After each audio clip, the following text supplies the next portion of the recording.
Hey guys, कैसे हैं आप सब लोग। आशा करता हूँ सब लोग बहुत अच्छे होंगे और बहुत मेहनत से अपनी पढ़ाई भी कर रहे होंगे। तो मुझे बताइए, लाइफ कैसी चल रही है? सब कुछ बढ़िया? चलिए जी, आइए शुरू करते हैं सर लेक्चर नंबर 16। और लेक्चर नंबर 16 करने से पहले एक बार फटाफट से हम रिवाइज कर लेते हैं जरा कि हमने अपने पिछले लेक्चर में क्या क्या पढ़ लिया था। तो मैं आपको बताऊं तो हमने अपने पिछले लेक्चर में पढ़ा था होटल एक्सपेंडिचर अलाउंसेस। हम अलाउंसेस पढ़ रहे थे और मैंने आपको बताया था वो अलाउंसेस जो कि पार्टली एग्जेम्प्ट है अंडर द ओल्ड रिजाइम। इसके अंदर आता है सर ये होटल एक्सपेंडिचर, यानी एम्प्लॉयर अपने एम्प्लॉय को अगर पैसे दे रहा है कि लो अपने बच्चों को हॉस्टल में पढ़ा लो, तो एग्जेम्पशन मिलेगी। कितनी एग्जेम्पशन मिलेगी सर? 300 रुपए की एग्जेम्पशन मिलेगी पर मंथ। 300 रुपए की एग्जेम्पशन मिलेगी पर मंथ, लेकिन एक बच्चे के लिए। तो दो बच्चों के लिए हो गई सर 600 रुपए। ठीक है, तो मैक्सिमम एग्जेम्पशन पर एनम हो सकती है 7,200, यानी कि 300 रुपए पर मंथ। ठीक है, 12 महीने से मल्टीप्लाई कर दोगे और ज्यादा से ज्यादा कितने बच्चों के लिए सर? दो बच्चों के लिए। ठीक है, उसके बाद मैंने आपको ट्रांसपोर्ट अलाउंस बताया था, बहुत ज्यादा important transport allowance. Transport allowance किसके लिए बताया था? ये बताया था मैंने आपको, रनिंग ड्यूटी अलाउंस भी कहते हैं। ये उन लोगों के लिए था जो कि ट्रांसपोर्ट डिपार्टमेंट में काम करते हैं। कहाँ काम करते हैं सर? ट्रांसपोर्ट विभाग में काम करते हैं, जो ट्रांसपोर्ट सिस्टम के साथ जुड़े हुए हैं, जैसे कि सर रोड हो गया, यानी ट्रक ड्राइवर हो गया, शिपिंग, एयरलाइंस, रेलवे, इन सब के लिए। तो यहाँ पे एग्जेम्पशन की लिमिट थी, कितनी लिमिट थी सर? 10,000 रुपए पर मंथ। कितना? 10,000 रुपए पर मंथ, या 70% of the allowance receive which ever is lower. जो भी इसमें से, इन दोनों में से कम होगा उतने का एग्जेम्पशन मिल जाएगा। फिर इसके ऊपर मैंने आपको एक एग्जाम्पल भी करा दिया था।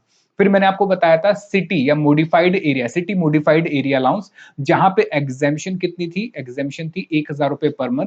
ये किस लिए दिए जाता है सर अलाउंस? ये अलाउंस दिए जाता है कि भाई अगर आप ऐसी जगह पे रह रहे हैं, हमारे एम्प्लॉय, जो कि रहने के लिए बिल्कुल भी सूटेबल नहीं है ह्यूमन कंडीशन के लिए, जैसे सियाचिन ग्लेशियर हो गया। ठीक है, चलिए, तो इतना हमने पढ़ लिया था पिछली क्लास में। अब एक और भी आपका अलाउंस था, वो भी लिख लीजिए। पॉइंट नंबर 7, पॉइंट नंबर 7 है, लिख लीजिए। सर हम क्या कर रहे थे? सर हम वो अलाउंसेस कर रहे थे जो कि पार्टली एग्जेम्प्ट है ओल्ड रिजाइम में, यानी इसकी कुछ ना कुछ एग्जेम्पशन ओल्ड रिजाइम में है, लेकिन न्यू रिजाइम में पूरा का पूरा टैक्सेबल है। लिखिए इसमें, special compensatory,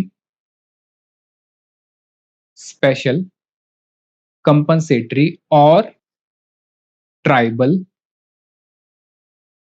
area allowances, tribal area allowances. ठीक है, लिखिए इसमें, इसमें लिखिए, it is an allowance, it is an allowance given to employee, given to employee working in tribal, comma scheduled, scheduled मतलब जो रिमोट एरियाज हैं, और एजेंसी। ठीक है, आगे लिखिए, to compensate, to compensate them, to compensate them for the for the difficult for the difficult living, for the difficult living conditions and remoteness and remoteness of such areas। Clear है?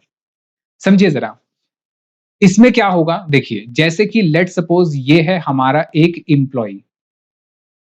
ठीक है, ये आराम से दिल्ली में काम कर रहा था। हमने इसको कहा कि एक काम करो, आज से दिल्ली में, मतलब दिल्ली से तुम्हारी ट्रांसफर हमने एक बहुत ही पिछड़ी जगह पे कर दी। कहां कर दी सर? पिछड़ी जगह। पिछड़ी जगह मतलब ट्राइबल एरियाज ऐसी जहां पे इतनी आसानी से आपको सुविधाएं नहीं मिलती। जैसे कि मैं बात करूं कि इसको हमने भेज दिया लेट्स सपोज मणिपुर। आपको पता है नॉर्थ ईस्ट में आता है मणिपुर। तो मणिपुर क्या है सर, एक शेड्यूल्ड एरिया है, ठीक है, थोड़ा सा वहां पे ट्राइबल लोग भी रहते हैं। वहां हमने इसको भेज दिया और हमने कहा कि डरो मत, हमने आपको भेज दिया तो चिंता मत करो, हम इसके लिए आपको अलग से पैसे भी देंगे। यानी बॉस ने इसको अलग से इसके लिए अलाउंस देना शुरू करा। कितना अलाउंस देना शुरू करा, लेट सपोज इसको 1,000 रुपए पर मंथ का अलाउंस देना शुरू करा। क्यों? क्योंकि सर ये रिमोट एरिया में रह रहा है, पिछड़े एरिया में रह रहा है, वहां पे ट्राइबल एरिया है और इतनी आसानी से वो अपनी जिंदगी नहीं जी सकता क्योंकि चीजें इतनी आसानी से मिलती नहीं है। आटा दाल चावल लाना भी बड़ा मुश्किल हो जाता है, ठीक है। आप तो बैठे बैठे ब्लिंकिट से सामान मंगा लेते हो। तो यहाँ बड़ी दिक्कत है इन एरियाज में। तो इसके लिए इसके बॉस ने, एम्प्लॉयर ने इसको अलग से पैसे दिए, कितने 1,000 रुपए पर मंथ। तो हमारी गवर्नमेंट बीच में आ जाती है और गवर्नमेंट आके कहती है टेंशन मत लो, अगर आपको ट्राइबल एरिया अलाउंस मिल रहा है, स्पेशल अलाउंस होता है ये, ट्राइबल एरिया अलाउंस मिल रहा है, तो हम आपको इसके अंदर कुछ एग्जेम्पशन देंगे। तो गवर्नमेंट ने कहा कि भैया हम आपको ट्राइबल एरिया अलाउंस में से एग्जेम्पशन देंगे। कितनी एग्जेम्पशन देंगे उनसे पूछा तो उन्होंने कहा, यानी गवर्नमेंट ने कहा हम आपको हैवी एग्जेम्पशन देंगे। कितने रुपए की? 200 रुपए पर मंथ की। कितनी एग्जेम्पशन सर? 200 रुपए पर मंथ की एग्जेम्पशन देंगे। तो अगर इस केस में बात करूं तो इस केस में टैक्स कितना हो जाएगा, या टैक्सेबल सैलरी कितनी हो जाएगी, या मैं कहूं सैलरी इनकम कितनी हो जाएगी। तो सर उसको कितने मिल रहे हैं सर? 1,000 रुपए पर मंथ। गवर्नमेंट एग्जेम्प्ट कितना कर रही है? 200 रुपए पर मंथ। तो टैक्स कितना हो जाएगा सर? 800 रुपए पर मंथ उसकी इनकम बच जाएगी, इनकम फ्रॉम सैलरी। ठीक है, आइए जी लिख लिया, ये नहीं लिखा तो लिख लो फटाफट से।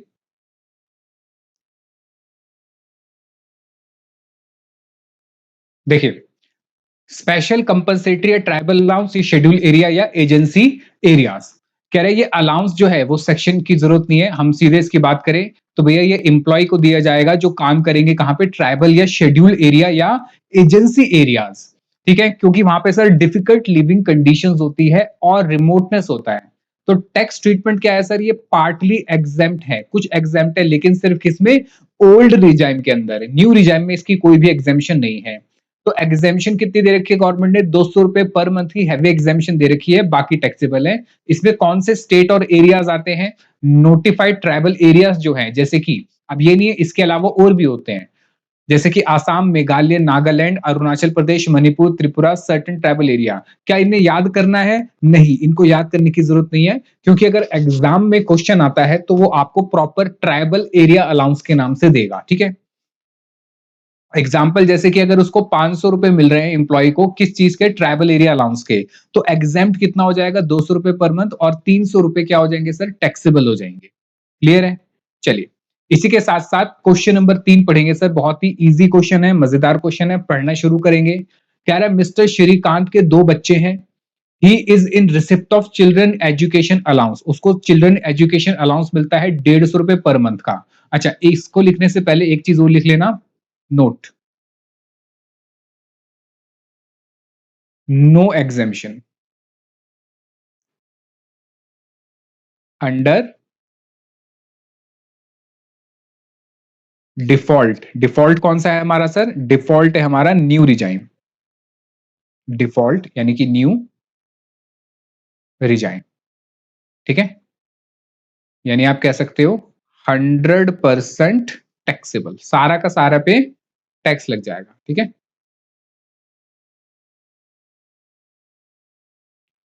तो नो एग्जाम्पशन अंडर डिफॉल्ट यानी कि न्यू रिजाइम, ओल्ड रिजाइम में आपको मिलेगा खाली ये। लिख लिया? आइए जी मेरे साथ साथ। कह रहा है कि भाई चिल्ड्रन एजुकेशन अलाउंस मिल रहा है कितना? 150 रुपए पर month for his elder son, बड़े बच्चे के लिए 150 रुपए, और 70 रुपए पर month for his younger son, और 70 रुपए पर मंथ मिल रहा है उसके छोटे बच्चे के लिए। Both his sons are going to school, दोनों ही स्कूल भी जाते हैं। He also receive following allowances, उसको अलावा, मतलब इसके अलावा क्या मिल रहा है उसको? ट्रांसपोर्ट अलाउंस मिल रहा है। मुझे बताओ ट्रांसपोर्ट अलाउंस में क्या था? ट्रांसपोर्ट अलाउंस में ये था सर कि अगर अगर वो हैंडीकैप है, ब्लाइंड है, डीफ है, डम है, तो ही एग्जेम्पशन मिलती थी सर 3,200 रुपए पर मंथ की। अगर वो हैंडीकैप नहीं है तो कोई भी एग्जेम्पशन नहीं मिलती थी, ना तो ओल्ड में और ना ही न्यू में। ट्रैवल एरिया अलाउंस अभी आपने पढ़ा कितना है, 200 रुपए पर मंथ है, लेकिन वो भी किसमें, ओल्ड टैक्स रिजाइम में। Compute his taxable allowances under the optional. Optional कौन सा होता है सर, ओल्ड ऑप्शनल हो गया है और डिफॉल्ट रिजाइम हमारा न्यू हो गया है। तो वो दोनों में पूछ रहा है कि भैया अगर वो ओल्ड में जाता है तो क्या होगा और न्यू में जाता है तो क्या होगा। आइए तो सबसे पहले, आइए जी हमें करना है सर क्वेश्चन नंबर 3। ठीक है, चलिए अब जरा मेरी बात समझिए, अभी लिखना मत, पहले समझाता हूं मैं आपको। यहां पे मेरे पास अलाउंसेस की बात हो रही है और वो दोनों में कह रहा है कि ओल्ड में भी बता दो और न्यू में भी बता दो। समझिए जरा, एक तो ओल्ड रिजाइम, अच्छा ओल्ड कौन सा होता है सर, ओल्ड होता है मेरा ऑप्शनल, और दूसरा पूछ रहा है न्यू रिजाइम जो कि मेरा क्या होता है, डिफॉल्ट। ठीक है, अब मुझे बताओ इसको सबसे पहला कौन सा अलाउंस मिला। सर सबसे पहले मिला चिल्ड्रन एजुकेशन अलाउंस। क्या आपको एग्जाम में ऐसे लिखना है, नहीं, आपको एग्जाम में ऐसे नहीं लिखना है, मैं अभी आपको बताऊंगा एग्जाम में कैसे आपको करना है। सबसे पहले मिला उसको चिल्ड्रन एजुकेशन अलाउंस। क्या children education allowance new regime में उसका कोई भी एग्जेम्पशन मिलेगा, नहीं। सर यहां तो 100% क्या हो जाएगा, ये टैक्स। लेकिन यहां पे अलाउंस है, मतलब अलाउंस में एग्जेम्पशन है, कहां पे, ऑप्शनल यानी ओल्ड रिजाइम में है, और कितना है सर, यहां पे है 100 रुपए पर मंथ पर चाइल्ड। अब जरा समझिए, अब जरा समझिए, इसमें गलती मत करना, इसमें गलती मत करना। मुझे बताओ उसको कितने पैसे मिल रहे हैं। सर उसको पहले बच्चे के लिए मिल रहे हैं कितने रुपए, 150 आई थिंक। जो बड़ा बेटा है उसके लिए मिल रहे हैं 150 रुपए, और जो छोटा बेटा है उसके लिए मिल रहे हैं कितने, 70 रुपए। अब ये गलती मत करना, क्या कि सर टोटल कितने हो गए, 150 प्लस 70, तो दोनों के मिला के कितने हो गए सर, 220। कितने हो गए, 220। ये गलती मत करना। फिर आप माइनस कर दोगे सर एग्जेम्पशन। एग्जेम्पशन कितनी है सर, हमें याद है एग्जेम्पशन थी 100 रुपए पर मंथ पर चाइल्ड। तो यानी कि अगर एक बच्चे के 100 रुपए है तो दो बच्चों के कितने हो गए सर, 200 रुपए हो गए। तो बाकी कितना बचा, 20 रुपए पर मंथ इंटू 12, कितने हो गए सर, 2400 रुपए। सर ये 2400 रुपए इसकी, इस पर टैक्स लग जाएगा, या मैं कहूं ये मेरी सैलरी इनकम का पार्ट बन जाएगा, ये मेरी सैलरी इनकम का पार्ट बन जाएगा। अब मैं आपको बताऊं कि ये अगर आपने सोचा तो ये बिल्कुल ही गलत है, ऐसे नहीं करना है। सर लेकिन सही तो था, नहीं ये सही नहीं है, ये गलत है। मैं समझाता हूं क्यों गलत है, देखिए। क्योंकि आपने दोनों के वैल्यू, जो दोनों के अमाउंट और दोनों के एग्जेम्पशन को ऐड कर दिया, आपको ऐड नहीं करना, अलग अलग निकालना है। आपको कैसे निकालना है समझिए जरा। आप कहोगे सर एक बच्चा जो उसका ओल्ड चाइल्ड है उसके लिए कितने पैसे मिल रहे हैं उसको, 150 रुपए। ठीक है, और एग्जेम्पशन कितनी है सर, 100 रुपए। तो टैक्स किस पे लगेगा, 50 रुपए पे। टैक्स किस पे लगेगा, 50 रुपए पर मंथ। और जो उसका यंगर बेटा है उसके लिए कितने पैसे मिल रहे हैं उसको सर, 70। एक बच्चे के लिए 100 रुपए अलाउड है, एक बच्चे के लिए पर मंथ 100 रुपए। तो पहले वाले के लिए 150 मिल रहे हैं तो 100 रुपए एग्जेम्प्ट हो गए, तो टैक्सेबल हो गए 50 रुपए पर मंथ। दूसरे बच्चे के लिए मिल रहे हैं 70 रुपए, तो यहां पे भी कितना अलाउड होगा सर, 100 तो नहीं कर सकते क्योंकि नेगेटिव वैल्यू आ जाएगी, तो ज्यादा से ज्यादा कितना होगा सर, 70। तो यहाँ पे कितना टैक्स होगा सर, 0। यहाँ पे कितना होगा, 0। अब जरा समझो, अब जरा समझो, मैंने जो पहले करा था दोनों को ऐड कर दिया था और यहाँ पे दोनों को माइनस करा, जिस वजह से उसकी 20-30 रुपीज की एक्स्ट्रा एग्जेम्पशन चली गई। ठीक है, तो आपको अलग अलग करके करना है, अगर उसको अलग अलग बच्चों के लिए मिल रहा है तो आपको अलग अलग करके करना है। पहले वाले बच्चे के लिए यानी कि जो उसका ओल्ड सन है उसके लिए तो उसको मिल रहे हैं सर 150 रुपए, तो 150 में से 100 माइनस करोगे क्योंकि पर चाइल्ड 100 रुपए है। और जो उसका यंगर सन है उसके लिए भी कितने माइनस करोगे, 100। लेकिन सर यहां तो मिल ही 70 रहे हैं तो मैं 100 तो माइनस नहीं कर सकता क्योंकि नेगेटिव वैल्यू हो जाएगी, तो मैं ज्यादा से ज्यादा कितने माइनस करता हूं सर, 70। ठीक है, वही न्यू रिजाइम में कोई एग्जेम्पशन नहीं है, 150 रुपए मिल रहे हैं, कोई एग्जेम्पशन नहीं है सर, पूरे 150 पे टैक्स लगेगा। ठीक है, इसमें भी 70 मिल रहे हैं, कोई एग्जेम्पशन नहीं है, पूरे 70 पे टैक्स लगेगा, या मैं कहूं पूरे 70 जो है इसकी सैलरी इनकम बन जाएगी। क्लियर है, तो पहला हो गया सर चिल्ड्रन एजुकेशन अलाउंस। दूसरा क्या है सर, दूसरा है ट्रांसपोर्ट अलाउंस। अब मुझे बताओ ट्रांसपोर्ट अलाउंस में क्या होता था सर? ट्रांसपोर्ट अलाउंस में अगर वो डम्ब है, डीफ है, हैंडीकैप है तो 3200 रुपए पर मंथ का मिलता था। तो मुझे बताइए जरा, ट्रांसपोर्ट अलाउंस कितना मिल रहा है उसको? सर ट्रांसपोर्ट अलाउंस मिल रहा है 1800 रुपए। क्या ये डम्ब है, डीफ है, हैंडीकैप है? नहीं सर, ये एक नॉर्मल पर्सन है तो इसको कोई भी एग्जामेशन नहीं मिलेगी। ये तो ओल्ड रिजाइम की बात हुई। अब न्यू रिजाइम में बात करते हैं, क्या न्यू रिजाइम में भी इसको अलाउड है एग्जामेशन? हाँ जी सर, न्यू रिजाइम में भी इसको एग्जामेशन अलाउड होती है। कितनी? 3200 रुपए पर मंथ की। लेकिन सर वो भी तब मिलती है जब वो डम्ब होगा, डीफ होगा, ब्लाइंड होगा। डम्ब होगा, डीफ होगा, ब्लाइंड होगा या फिर हैंडीकैप होगा, ऑर्थोपेडिकली हैंडीकैप होगा, जो कि नहीं है, तो यहां पे भी इसको कोई एग्जामेशन नहीं मिलेगी। तीसरा उसको मिल रहा है sir tribal area allowance. Tribal area, अब मुझे बताओ ट्राइबल एरिया अलाउंस की एग्जेम्पशन सिर्फ और सिर्फ किसमें है? ओल्ड रिजाइम में। कितना मिल रहा है सर ट्राइबल एरिया अलाउंस? 500 रुपए। अलाउड एग्जेम्पशन है 200 रुपए। लेकिन अगर मैं न्यू रिजाइम में जाता हूं तो वहां पे कोई भी एग्जेम्पशन नहीं है। ठीक है, चलिए। तो इसका मतलब इसकी जो टैक्सेबल टैक्सेबल अमाउंट कितनी आई सर? देखिए, पहले वाले बच्चे के लिए, पुराने बच्चे, ओल्ड बच्चे के लिए 50 रुपए पर मंथ टैक्स हो गया। 12 से मल्टीप्लाई कर दो तो साल का आ जाएगा। यंगर वाले के लिए कुछ भी नहीं है। अच्छा, यहाँ पे 1800 रुपए पर मंथ इंटू 12, और यहाँ पे 500 माइनस 200 इंटू 12, तो कितना कितना हो गया जरा निकालिए। पहला 500 मल्टीप्लाई बाय 12 कितने हो गए सर? 600 रुपए। कितने हो गए सर? 600। ठीक है, उसके बाद प्लस, फिर है सर 1800 इंटू 12। मुझे बताइए 1800 इंटू 12 कितने होते हैं? 21600। हाँ, 21600। ठीक है, और लास्ट बताइए सर, 500 में से 200 गए 300, 300 इंटू 12 कितने हो गए सर? 300 इंटू 12 हो गए 3600।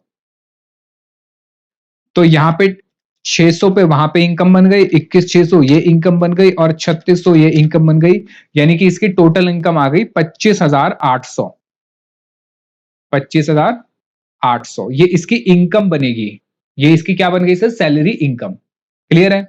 अच्छा, वहीं अगर ये न्यू रिजाइम में जाता है तो यहां तो पूरे पे लगेगा इंटू 12, यहां भी 12, यहां भी 12, और यहां भी 12। तो मुझे बताओ पहले वाले में तो कितना हो गया सर? पहले वाले में तो 150 पे भी 12 और 70 पे भी 12, तो 150 मल्टीप्लाई बाय 12 कितने हो गए सर? 1800। प्लस दूसरे वाले में भी कोई एग्जामेशन नहीं है तो 70 इंटू 12 कितने हो गए? 840। प्लस फिर ये 1800 इंटू 12, ये तो अभी निकाला था सर 21,600। फिर 500 इंटू 12 कितने हो गए सर? 6000। आओ टोटल करें। 1800 प्लस 800, 800, अरे 840 प्लस 21,600 प्लस 6000, ये हो गए सर 30,240। 30,240। मुझे बताओ उसकी सैलरी इनकम क्या आ गई? उसकी सैलरी इनकम। तो उसकी इनकम कहां पे कम बन रही है सर? उसकी इनकम कम बन रही है ओल्ड रिजाइम में, क्योंकि ओल्ड रिजाइम में क्या मिल रहा है उसको सर? ओल्ड रिजाइम में मिल रही है डिडक्शंस। ओल्ड रिजाइम में मिल रही है डिडक्शंस। तो उसको कौन सी वाले में जाना चाहिए? न्यू में जाना चाहिए, ओल्ड में जाना चाहिए? सर देखिए, जहां मेरी सैलरी कम है, जहां मेरी इनकम कम है, वहां मेरे टैक्स भी कम हो जाएगा। तो मुझे कहां जाना चाहिए? ओल्ड रिजाइम में। नहीं, ऐसे नहीं देखना है। आपको जो देखना होता है ना, वो आपको टैक्स निकाल के देखना होता है कि टैक्स कहां कम बन रहा है। आप सैलरी पे नहीं बताओगे, याद रखना। आप सैलरी के बेसिस पे या इनकम के बेसिस पे डिसाइड नहीं करोगे कि यहाँ पे इस टैक्सेबल इनकम कम है तो ये वाला जाना चाहिए ओल्ड में, यहाँ टैक्सेबल इनकम ज्यादा है तो न्यू में मत जाओ। नहीं, आपको ये नहीं देखना। आपको देखना क्या है? आपको एक्चुअल टैक्स निकाल के देखना है दोनों में, कि जिसमें भी मेरा एक्चुअल टैक्स, क्योंकि यही तो क्या है सर, यही तो पेमेंट करनी है भैया। जो आपकी पेमेंट है वो कम होनी चाहिए, सीधी बात है। भाई अगर मेरा न्यू में कम हो रहा है तो मैं न्यू में जाऊंगा, ओल्ड में टैक्स कम हो रहा है तो ओल्ड में जाऊंगा। क्लियर है? अब इसको लिखना कैसे है, आइए मेरे साथ साथ। तो सबसे पहले पॉइंट नंबर 1, अच्छा क्या आपने ये लिख लिया? ये नहीं लिखा तो इसको लिख लो।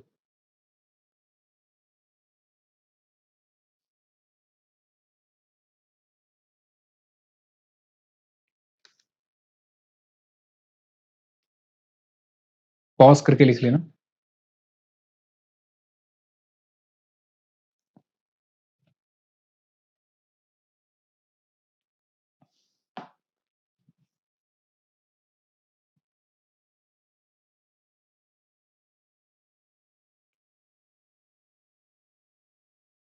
देख लिया।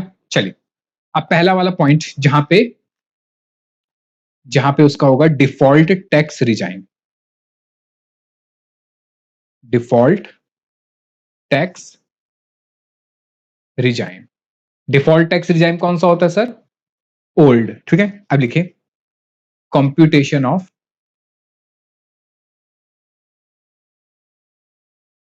Taxable salary. ठीक है, अब यहां पे फॉर द असेसमेंट ईयर उसने दिया नहीं है तो हम लिख नहीं रहे। तो सबसे पहले आता है यहां पे सर चिल्ड्रन एजुकेशन अलाउंस। ठीक है, यहां लिख दूंगा मैं रुपीज। तो चिल्ड्रन एजुकेशन अलाउंस कितना है सर? सर उसको मिल रहा है इसके ओल्ड सन के लिए। ओल्ड सन के लिए कितने मिल रहे हैं सर? 150 रुपए। लेकिन अलाउड कितने हैं सर एग्जेम्पशन में? 100 रुपए इंटू 12 कितने हो गए सर? 600 रुपए। फिर यंगर सन के लिए मुझे बताइए, यंगर सन के लिए कितने पैसे मिल रहे हैं उसको? 70। अलाउड कितना है? ज्यादा से ज्यादा 100, पर 100 तो लिख नहीं सकता, नेगेटिव हो जाएगा। इंटू 12 कितना हो गया? 0। यानी कितना हो गया सर ये? 600 रुपए। क्योंकि एग्जेम्पशन ओल्ड में मिलेगी, न्यू रिजाइन में एग्जेम्पशन नहीं है इसके ऊपर। अच्छा, दूसरा कौन सा मिल रहा है सर? Transport allowance.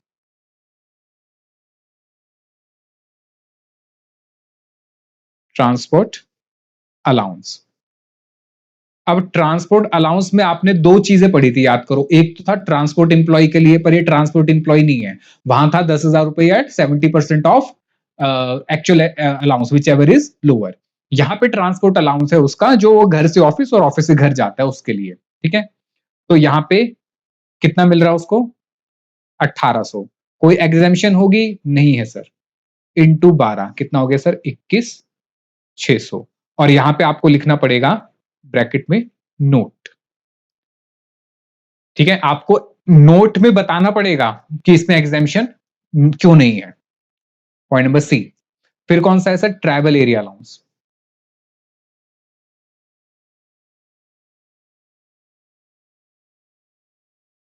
मुझे बताइए ट्रैवल एरिया अलाउंस कितना मिल रहा है उसको? 500 रुपए पर मंथ। एग्जेम्पशन कितनी अलाउड है सर? एग्जेम्पशन हैवी एग्जेम्पशन थी 200 रुपए पर मंथ। तो टैक्स कितना हो जाएगा? 300 रुपए पर मंथ। 12 महीने का हो जाएगा सर ये 3,600। तो ये हो जाएगा सर इसकी टैक्सेबल अलाउंसेस। टैक्सेबल अलाउंसेस मुझे टोटल करके बताइए। 600 प्लस 21,600 प्लस 3,600, ये हो गए सर 25,800। तो इसके टैक्सेबल अलाउंसेस कितने हो गए दोस्तों? 25,800। क्लियर है? अब लिखेंगे नोट। लिखिए note. Transport allowance for employees other than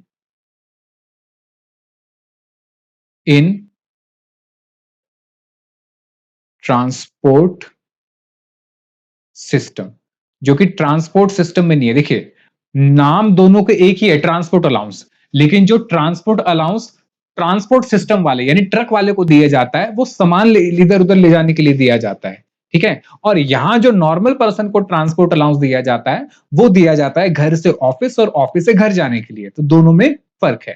तो transport allowance for employees comma other than in transport system. ठीक है, आगे लिखिए comma is exempt for rupees 3,200 per month. ठीक है, आगे लिखिए only if, only if employee is dumb comma deaf और हैंडीकैप। ब्लाइंड भी था, ब्लाइंड भी लिख देना। डीफ कॉमा ब्लाइंड और हैंडीकैप। ठीक है, आगे लिखिए। Exemption,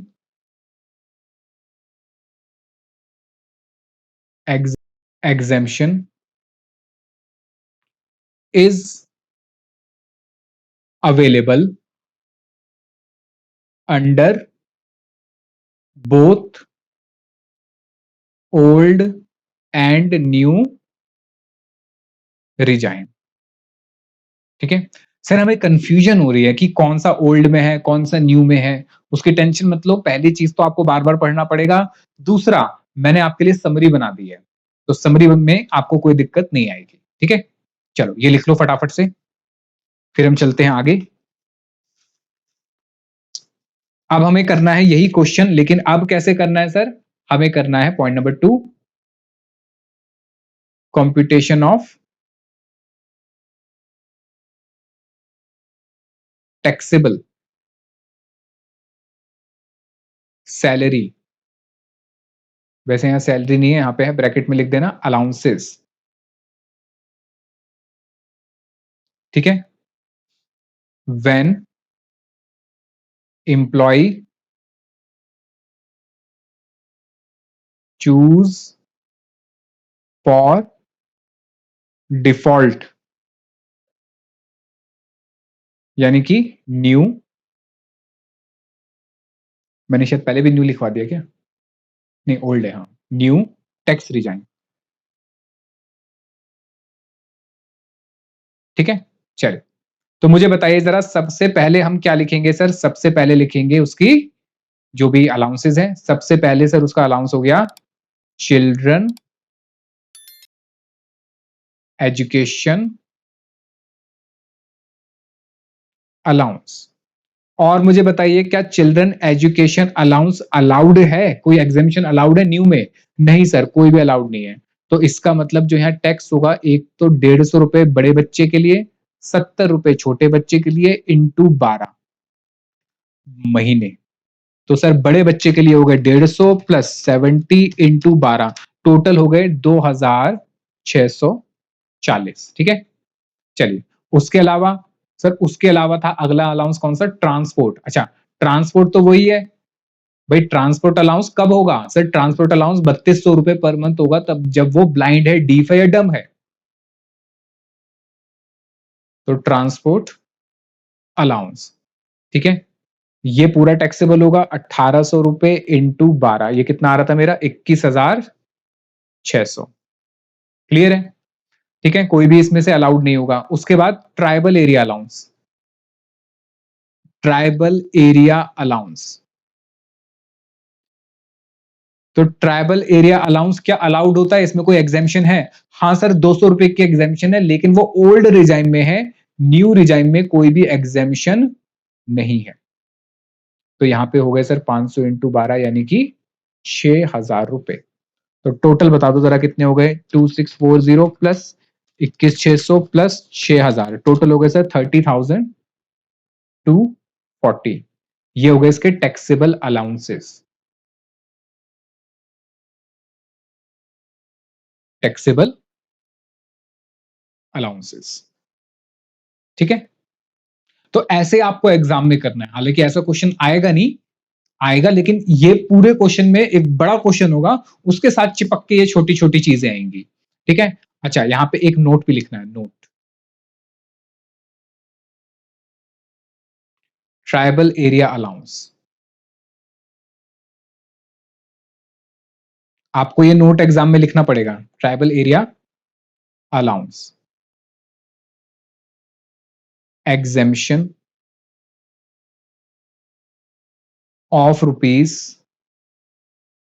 ₹200 per month is allowed only under old tax, old मतलब ऑप्शनल टैक्स रिजाइन। ठीक है, बस क्वेश्चन खत्म। क्या ये मुश्किल लगा आपको? इजी था, लिख लिया? नहीं लिखा? लिख लो, कोई नहीं। लिख लिया हो तो मुझे बताएं, फिर हम आगे चलें। चलिए सर, ये भी हो गया हमारा। मैं अगर आपको बताऊं तो देखिए, मैंने ओल्ड और न्यू रिजाइम की एक समरी बना रखी है। जैसे house rent allowance, sir old regime में अलाउड है, न्यू रिजाइम में अलाउड नहीं है, ठीक है। लीव ट्रेवल अलाउंस, ये जो है ये यहाँ पे अलाउड है। कहां पे अलाउड है सर? ओल्ड में अलाउड है, न्यू में अलाउड नहीं है। अभी हमें करना है, करानी है हमने। चिल्ड्रन एजुकेशन अलाउंस, वो ये 100 रुपए पर मंथ पर चाइल्ड, यहाँ अलाउड है, यहाँ पे अलाउड नहीं है। हॉस्टल एक्सपेंडिचर अलाउंस 300 रुपए, यहाँ पे अलाउड नहीं है। ट्रैवल अलाउंस नॉर्मल है, अगर नॉर्मल वाला नहीं, पर्सन नॉर्मल है, नॉर्मल एम्प्लॉय, तो यहाँ पे भी कोई एग्जामेशन नहीं है, यहाँ पे भी कोई एग्जामेशन नहीं है। लेकिन अगर वो डिफरेंटली एबल्ड है तो यहाँ पे भी एग्जामेशन है और यहाँ पे भी एग्जामेशन है। फिर कन्वेंस अलाउंस, आपको पता ही है, यहाँ पे भी और यहाँ पे दोनों जगह सेम है, जितना पैसा बचा लेगा उतना टैक्सेबल हो जाएगा। ऐसे ही ट्रैवलिंग अलाउंस, डेली अलाउंस, ठीक है। फिर ट्राइबल एरिया अलाउंस, देखिए यहाँ पे ट्राइबल एरिया अलाउंस, यहाँ पे एग्जाम्प्ट अप टू 200 रुपए पर मंथ नहीं है, यहाँ पे 0 होगा, ठीक है। यहाँ पे फुल्ली टैक्सेबल है, ठीक है। बताओ, समझ आया? अच्छा, उसके बाद allowances exempt under new resign, ये भी मैंने आपको करा दिया, ठीक है। अच्छा, यहाँ पे ट्राइबल एरिया अलाउंस आ गया गलती से, इसको कट कर देना, यहाँ पे ट्राइबल एरिया अलाउंस नहीं है, ठीक है। चलिए आगे, ये मैंने याद करने के लिए दे रखा है। उसके बाद एक और बात आती है, समझिए जरा, यहाँ पे allowances payable outside India, section 10 subsection 7, ये मैंने आपको कराया था पहले भी, तो मैं इसको दोबारा से आपको लिखवा देता हूं। आइए, इंपॉर्टेंट,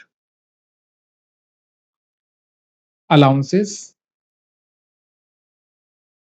टू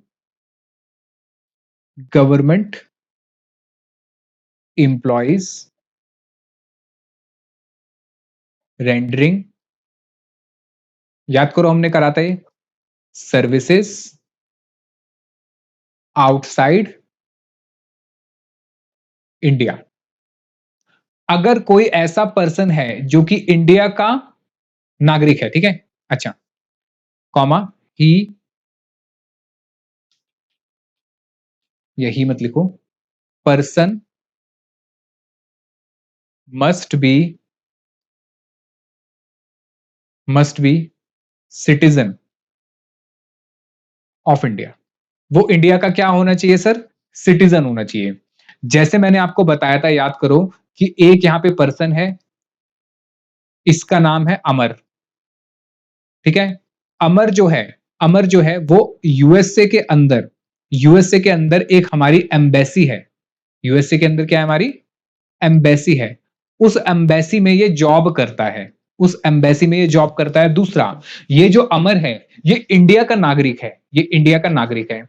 अब जब यहाँ पे जॉब करता है, ये जॉब करता है, तो मतलब ये सेंट्रल गवर्नमेंट का क्या हो गया सर? एम्प्लॉय हो गया, सेंट्रल गवर्नमेंट का एम्प्लॉय हो गया। और अगर इसको कोई भी अलाउंस मिलता है, समझिए, अगर कोई भी ऐसा पर्सन जो कि इंडिया का सिटीजन है और वो इंडिया से बाहर जॉब कर रहा है, लेकिन वो कहां जॉब करना चाहिए सर? गवर्नमेंट एम्प्लॉय होना चाहिए। कौन होना चाहिए? Government employ. प्राइवेट एम्प्लॉय हुआ तो उसको एग्जेम्पशन नहीं मिलेगी। तो अगर वो गवर्नमेंट एम्प्लॉय है और इंडिया से बाहर अपनी सर्विसेज दे रहा है, साथ साथ इंडिया का नागरिक है, इंडिया का नागरिक है, तो फिर उसको कोई भी अलाउंस मिलेगा, कोई भी अलाउंस मिलेगा, वो सारा का सारा क्या होगा? एग्जेम्प्ट हो जाएगा। तो any allowance by any name, कोई भी अलाउंस है किसी भी तरीके का, इज एग्जेम्प्ट। क्या हो जाएगा इसके लिए सर? ये एग्जेम्प्ट हो जाएगा, ठीक है। लेकिन ध्यान रखने वाली बात क्या है कि अगर वो गवर्नमेंट का एम्प्लॉय है, इंडिया का सिटीजन होना चाहिए, ठीक है, और सर्विसेज कहां देगा? आउटसाइड इंडिया, ठीक है। लिखिए आगे, no exemption for private sector employ,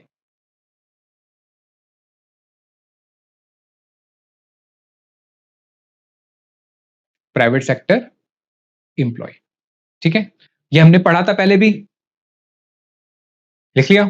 चलिए, तो allowances payable outside India, allowances या परक्यूजिट पेड और allowed as such outside India by the government of India to a citizen of India for services rendered outside India are exempt from both, ठीक है, old हो या new regime हो, दोनों, ये भी लिख लेना, एग्जेम्प्ट, एक काम करो यहां लिखो इसको, is exempt under old and new regime, दोनों ही रिजाइम में एग्जेम्प्ट है, चाहे ओल्ड हो या न्यू हो। क्लियर है? चलिए जी, आगे आइए मेरे साथ साथ, आइए अब करते हैं सर हमारा लेक्चर नंबर 16, और हम आ गए थे सर अपने पॉइंट नंबर सी पे, जहां पे हमें पढ़ना था allowances which are partly exempt under both regime. याद रखना ये दोनों रिजाइम के अंदर इसका कुछ हिस्सा जो है, इसका कुछ हिस्सा जो है वो क्या होगा, अलाउड होगा एग्जेम्पशन का। तो इसमें सबसे पहले आता है सर ट्रेवल अलाउंस। तो any allowance granted to meet the cost of travel on tour, ठीक है, ट्रेवल ऑन टूर और transfer, allowance granted to meet the cost of travel on transfer include any sum paid in connection with transfer, packing and transportation of personal effect on such transfer. क्या कहना चाह रहा है जरा मेरी बात समझिए, इसने क्या कहा, इसने कहा पॉइंट नंबर सी लिखना शुरू करेंगे सर, लिखिए allowances, allowances which are partly exempt under both old and new regime, ठीक है। चलिए इसमें लिखना शुरू करेंगे सर, सबसे पहले लिखिए transport, travelling allowance, travelling allowance, ठीक है, ट्रांसपोर्ट नहीं, ट्रैवलिंग अलाउंस, ट्रैवलिंग अलाउंस, ठीक है। इसमें क्या होगा, आप जरा लिखना मत, मेरी बात समझिए कि सर ये मेरा एक एम्प्लॉय है, ठीक है, ये मेरा एक एम्प्लॉय है, मैंने इसको कहा कि आप कहाँ रहते हो, एम्प्लॉय कह रहा है कि सर आपने मुझे लखनऊ के अंदर जॉब दे रखी है, कहाँ जॉब कर रहा है, लखनऊ। मैंने इसको कहा कि एक काम करो, लखनऊ से अब आप दिल्ली शिफ्ट हो जाओ, क्योंकि आपका काम अब कहां पर होगा, दिल्ली में। यानी मैंने इसको दिल्ली में क्या हुआ, शिफ्ट होने के लिए कह दिया, ट्रांसफर होने के लिए कह दिया। अब समझिए जरा, एम्प्लॉय कह रहा है सर देखिए मैं अगर लखनऊ से दिल्ली आता हूं तो मुझे खर्चा लगेगा, मैं अपना सारा सामान, अपना बेड सोफा सब कुछ उठा के लेके जाऊंगा, सब कुछ ट्रांसफर करूंगा, कहां से, लखनऊ से लेके दिल्ली तक, ठीक है। तो इसके अंदर मेरा कुछ खर्चा आएगा, जिसमें से कुछ खर्चा होगा सर पैकिंग का, लोडिंग का, यानी कि माल चढ़ाना, फिर जो ये बीच में ट्रैवल करेगा, रास्ते में सामान वामान खुद भी जाएगा, ठीक है, खुद हो सकता है ये बस से जाए, ट्रेन से जाए, हो सकता है प्लेन से जाए, लेकिन सामान हो सकता है कैसे भी भेजे। उसके अलावा इसके लिए अदर कोई एक्सपेंस हो, तो ये सारे क्या हो सकते हैं सर, खर्चे हो सकते हैं, ठीक है। इसके लिए लेट सपोज इसके बॉस ने, ये इसका बॉस है, ठीक है, बॉस ने, एम्प्लॉयर ने इसको पैसे दिए, क्या दिए सर, पैसे दिए, कितने पैसे दिए, मान लेते हैं इसको दिए, ठीक है, ये कह रहा है एक काम करो 50,000 रुपए ले लो, 50,000 में आई थिंक तुम्हारा सामान का सारा खर्चा हो जाना चाहिए लखनऊ से दिल्ली शिफ्ट होने तक का, ठीक है। ये खुश हो गया एम्प्लॉय, कह रहा है ये तो बड़ी अच्छी बात, यानी हमने क्या कर दिया सर, उसका ट्रांसफर कर दिया है, कहां से ट्रांसफर कर दिया सर, लखनऊ से दिल्ली में ट्रांसफर कर दिया। इसके लिए कुछ खर्चा होगा, उसके लिए एम्प्लॉयर ने कितने पैसे दिए, 50,000 रुपए। अब जरा समझिए एक्चुअल में जो खर्चा हुआ, एक्चुअल में जो एक्सपेंस हुआ वो हुआ लेट सपोज 30,000 का, ठीक है। तो जो पैसे इसने सेव कर लिए, जो पैसे इसने सेव कर लिए, ये टैक्स होंगे, खाली सिर्फ इसी पे क्या लगेगा सर, टैक्स लगेगा।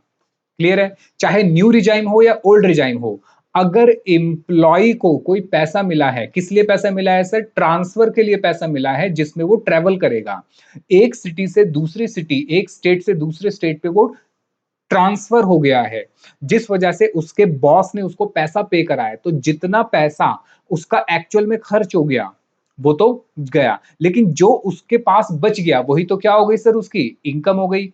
जितना पैसा उसके पास बच गया यही क्या हो गई, उसकी इनकम हो गई। तो ये पैसा क्या कर देंगे सर जी, हम टैक्स कर देंगे, चाहे ओल्ड रिजाइम में हो या न्यू रिजाइम में हो, ठीक है। आइए एक बार मेरे साथ साथ पढ़ना शुरू करेंगे, कह रहा है any allowance granted to meet the cost of travel on tour और ऑन ट्रांसफर। देखिए यहाँ पे किसकी बात हो रही है, चाहे तो वो टूर पे जाएगा या ट्रांसफर पे। मेरे एग्जाम्पल क्या है सर, ट्रांसफर का। हो सकता है उसका एम्प्लॉयर, हो सकता है उसका एम्प्लॉयर उसको टूर पे भेजे। ऐसे टूर पे, टूर पे मतलब घूमने की बात हो रही है, नहीं, टूर के मतलब है ऑफिशियल टूर पे। कहाँ पे, ऑफिशियल। जैसे कि वो दिल्ली में था, दिल्ली से उसको कहा कि भाई तुम्हें मुंबई जाना है और मुंबई के अंदर जाके तुम्हें ये काम करना है। जैसे एग्जांपल देता हूं, ऑडिट पे भेजना है, जैसे ऑडिट पे भेजना है, इस पर्सन को ऑडिट पे भेजा। कहां भेजा सर, मुंबई भेजा। और इसको कहा कि देखो तुम मुंबई जा रहे हो तो भाई तुम्हें खर्चा पानी भी तो लगेगा, तुम्हारा तुम्हारा रहना खाना तो चलो हम ऑनलाइन बुक कर देंगे, रहना आना जाना, लेकिन जब तुम रास्ते में जाओगे तो कुछ छोटे मोटे खर्चे भी तो होते हैं, पानी पियोगे, लंच करोगे, ये सब चीजें होती हैं। इसके लिए मान लेते हैं इसको 10,000 रुपए दे दिए, ठीक है। अब इस 10,000 में से, 10,000 में से इसने जो एक्सपेंस करा, इसने एक्सपेंस करा लेट सपोज 8,000 रुपए, तो 8,000 रुपए तो चले गए। भाई ये खर्चा क्यों दिया सर, ये सीधी बात है, ये खर्चा दिया इसने ऑफिशियल ड्यूटी के लिए, ये इसका कोई पर्सनल इनकम नहीं है। यहां पे भी जो 50,000 रुपए दिए इसको, ये भी कोई इसकी पर्सनल इनकम नहीं है, ये ऑफिशियल ड्यूटी परफॉर्म करने के लिए दिए हैं। वहीं ये 10,000 रुपए भी इसको क्यों दिए हैं, ऑफिशियल ड्यूटी परफॉर्म करने के लिए दिए हैं। तो जितने पैसे ये सेव कर लेगा, जितने पैसे ये सेव कर लेगा, उतने इसकी क्या बन जाएगी सर, इनकम। और उस इनकम पे हम क्या लगा देंगे, टैक्स लगा देंगे, यानी उसको हम सैलरी हेड की इनकम मान लेंगे। क्लियर है, आइए दोबारा पढ़िए। कह रहा meet the cost of travel, किसकी, टूर और ट्रांसफर। चाहे तो टूर पे जा रहा है ऑफिशियल टूर, ट्रांसफर हो रहा है वो भी ऑफिशियल। तो लिख रहा है वो, पढ़िए समझे, allowances granted to meet the cost of travel on transfer include any sum paid in connection with transfer. जब वो जाएगा, पैकिंग करेगा, ट्रांसपोर्टेशन करेगा अपने सामान की, देखो लिख रहा है of personal effects, personal effect मतलब उसका जो पर्सनल सामान है ऑन सच ट्रांसफर। तो समझे मेरी बात, समझे मेरी बात। ये जो अलाउंसेस हैं इनके पीछे का लॉजिक ये है कि ये पैसा जो उसको दिया जा रहा है, किसको, इंप्लॉय को, ये पैसा जो दिया जा रहा है इंप्लॉय को, वो किस लिए दिया जा रहा है, उसकी ऑफिशियल ड्यूटी परफॉर्म करने के लिए, उसकी ऑफिशियल ड्यूटी परफॉर्म करने के लिए दिया जा रहा है। लेकिन उसमें से अगर वो कुछ बचा लेगा, तो जितना पैसा बचा लेगा वो टैक्स हो जाएगा दोनों ही रिजाइम में, ठीक है। उसके बाद आता है सेम ऐसा ही डेली अलाउंस, ठीक है, लिखिए पॉइंट नंबर 2। अच्छा पहले इसको लिख लो, काम करो, इसको लिख लो, यहां लिख लेना, फॉर टूर और ट्रांसफर, ठीक है। तो ट्रेवलिंग अलाउंस हो गया हमारा फॉर टूर एंड ट्रांसफर। ये पूरी पिक्चर बना लेना, एक काम करो, पॉज करके इसको लिख लेना, ठीक है। ये टूर हो गया और ये हो गया ट्रांसफर, ठीक है। इसको पॉज करके लिख लेना। चलिए आगे लिखिए पॉइंट नंबर 2, लिखिए इसमें डेली अलाउंस। अब ये डेली अलाउंस क्या होता है, आइए मेरे साथ साथ बुक पे पढ़ना शुरू करिए।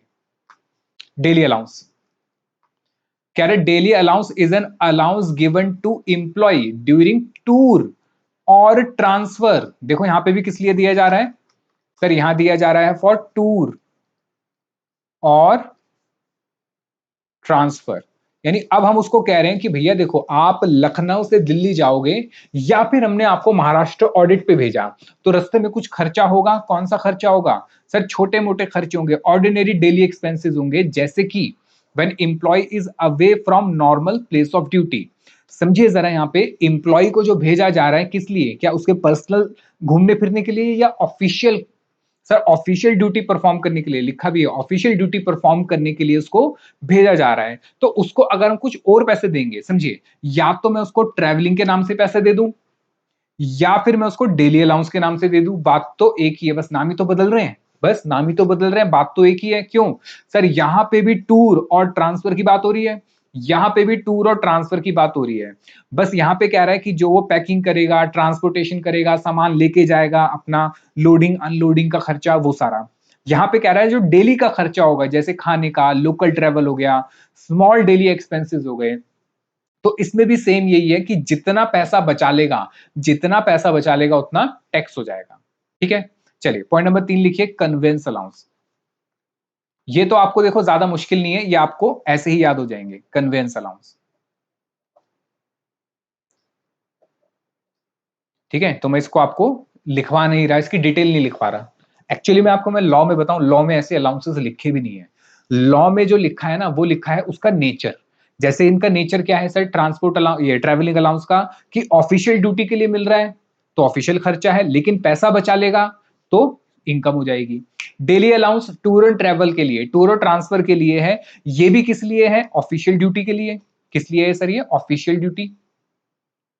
ठीक है, ये है सर ऑफिशियल ड्यूटी के लिए। तो इसमें जितना पैसा ये बचा लेगा वो इनकम हो गई। सेम कन्वेंस अलाउंस भी है, ठीक है, यानी कन्वेंस अलाउंस का नेचर भी यही है कि किस लिए मिल रहा है, ऑफिस ड्यूटी परफॉर्म करने के लिए मिल रहा है। ऑफिस ड्यूटी परफॉर्म करने के लिए मिल रहा है, पैसे बचा लेगा वो उसकी इनकम हो जाएगी। देखिए कह रहा means allowance given to employee to meet conveyance expense incurred while performing official duties. जैसे कि सर हमने अपने आर्टिकल को, आर्टिकल तो नहीं कहेंगे सर आर्टिकल को, क्योंकि सैलरी नहीं मिलती है, आर्टिकल को स्टाइपेंड मिलती है, और stipend is not a salary. ठीक है, स्टाइपेंड याद रखना, सैलरी नहीं होती। हमने अपने एक एम्प्लॉय को कहां भेजा, हमने उसको कहा कि एक काम करो, नोएडा चले जाओ। नोएडा के अंदर जीएसटी ऑफिस है, एक्वा लाइन पे है, ठीक है, 1.5 घंटे के आसपास लगते हैं यहाँ सेंट्रल दिल्ली से जाने में। तो 1.5 घंटे लगेंगे इसको। अब 1.5 घंटे जब लगेंगे इसको, समझिए, तो कैसे जाएगा सर, मेट्रो से जाएगा, जनरली तो मेट्रो, या सर कैब करके जा सकता है, या बस में जा सकता है। ठीक है, मतलब इसके पास बहुत सारे सोर्सेज है जाने के लिए। अब समझिए, हमने इसको भेजा क्यों, क्योंकि सर जीएसटी ऑफिस में कुछ काम था, हमने कहा जाओ और वहां पे जाके ये आपको डॉक्यूमेंट सबमिट करना है, या ये जीएसटी नंबर के बारे में पता करना है, या फिर जो भी चीजें हैं उसके बारे में आपको काम करना है। अभी कह रहा है सर ठीक है मैं चला जाऊंगा, लेकिन मेरे जाने के कन्वेंस के पैसे तो दो। हमने कहा अच्छा अच्छा ठीक है, एक काम करो, ये लो 1,000 रुपए रखो और जाओ। अब लेट सपोज इसने से इसमें जो आने जाने में इसने खर्चा कर दिया 600 रुपए का।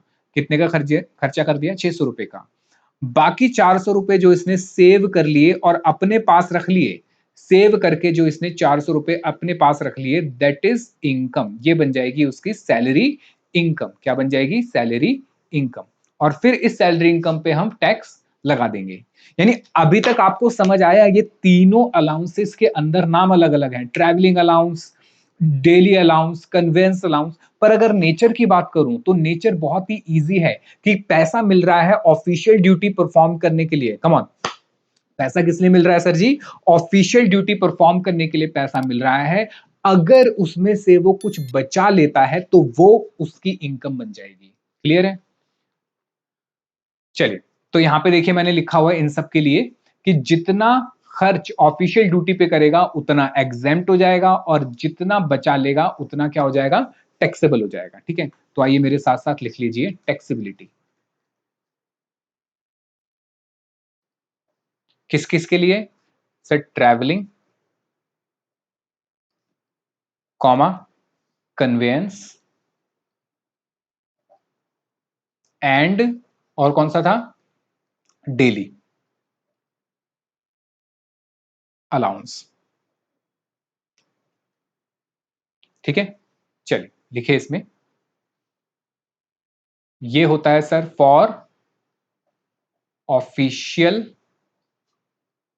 ड्यूटी। ठीक है, any savings will be taxable. कोई भी अगर वो सेविंग कर लेगा तो क्या हो जाएगी, वो टैक्स हो जाएगी। ठीक है, क्लियर है। आगे आ जाइए, कॉन्सेप्ट नंबर 5। कॉन्सेप्ट नंबर 5 लिखिए, पेंशन और एन्यूटी। इसको एन्यूटी भी कहते हैं, लेकिन इसको जनरली हम क्या कहते हैं, पेंशन कहते हैं। क्या होता है सर पेंशन, सर पेंशन का मतलब है, पेंशन का मतलब है जब एम्प्लॉयर की तरफ से, समझिए, एम्प्लॉयर की तरफ से, ये कौन है सर, एम्प्लॉयर। एम्प्लॉयर क्या करता था, समझिए, एम्प्लॉयर क्या करता था, इसको लिखना मत, जब भी सैलरी देता था तो सैलरी में से कुछ हिस्सा बचा के वो एक फंड में डाल लेता था, कुछ हिस्सा बचा के एक फंड में डाल देता था, जिसको वो कहता था पेंशन फंड। कौन कर रहा है ये, सर ये एम्प्लॉयर कर रहा है, एम्प्लॉयर कर रहा है, बॉस कर रहा है। बॉस क्या करता था, जैसे लेट सपोज ये सैलरी पे कर रहा था 10,000 रुपए, और 10,000 पूरी नहीं दे रहा था, इस 10,000 में से कुछ कट कर लेता था, लेट सपोज 500 रुपए कट कर लेता था, और बाकी 9,500 रुपए वो अपने एम्प्लॉय को दे देता था। और ये 500 रुपए वो हर साल एक फंड में डालता रहता था जिसका नाम था पेंशन फंड। ये पेंशन फंड क्यों बनाया जाता है, ये सर इसलिए बनाया जाता है क्योंकि एम्प्लॉय जब रिटायर हो जाएगा, जॉब छोड़ के चला जाएगा, तो उसके बाद वो कैसे जिंदा रहेगा, तब भी उसको पैसे चाहिए जीवन बिताने के लिए। तो ये जो पैसा उसका इकट्ठा हो रहा है इस पेंशन फंड में, ये जो पैसा इकट्ठा हो रहा है उसके पेंशन फंड में, इसी पैसे में से उसको दे दिया जाएगा। समझिए यहाँ पे ऐसा नहीं है कि एम्प्लॉयर अपनी तरफ से पैसा देता है, नहीं, यहाँ पे जो पैसा जमा होता है वो एम्प्लॉय की अपनी तनख्वाह का ही पैसा जमा होता है, उसकी सैलरी का ही जमा होता है। हाँ, एम्प्लॉयर भी कुछ शेयर इसमें अपना डालता है as per the law, as per the pension act जो बना हुआ है उस अकॉर्डिंग वो करते हैं, ठीक है। तो ये क्या है कि सर एक फंड बन जाता है जिसमें मंथली पेमेंट फिर उसको होती रहती है, मंथली पेमेंट होती रहती है किसको, एम्प्लॉय को, इसी फंड में से, ठीक है, इसी फंड में से, यानी उसी का पैसा विद इंटरेस्ट उसको वापस मिलता रहता है मंथली इंस्टॉलमेंट में, जिसको कहते हैं पेंशन। तो पेंशन, क्या पेंशन जो उसको मिल रही है, पेंशन जो उसको मिल रही है वो कहां पे टैक्स होगी, सर वो टैक्स होगी सैलरी हेड में, वो टैक्स होगी सैलरी हेड में। आइए लिखना शुरू करिए, pension is treated, pension is treated as salary income. Pension को कि हम क्या मानेंगे सर, सैलरी इनकम मानेंगे, because it is yearly payment,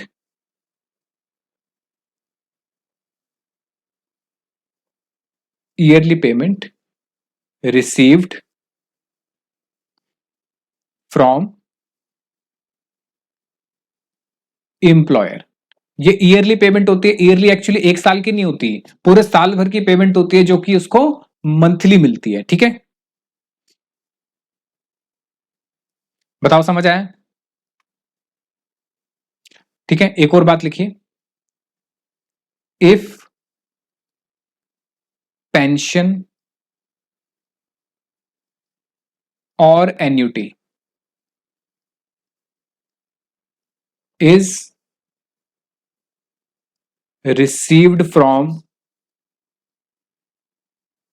person other than employer। अगर बॉस के अलावा किसी से भी पेंशन मिलती है, कॉमा, देन दिस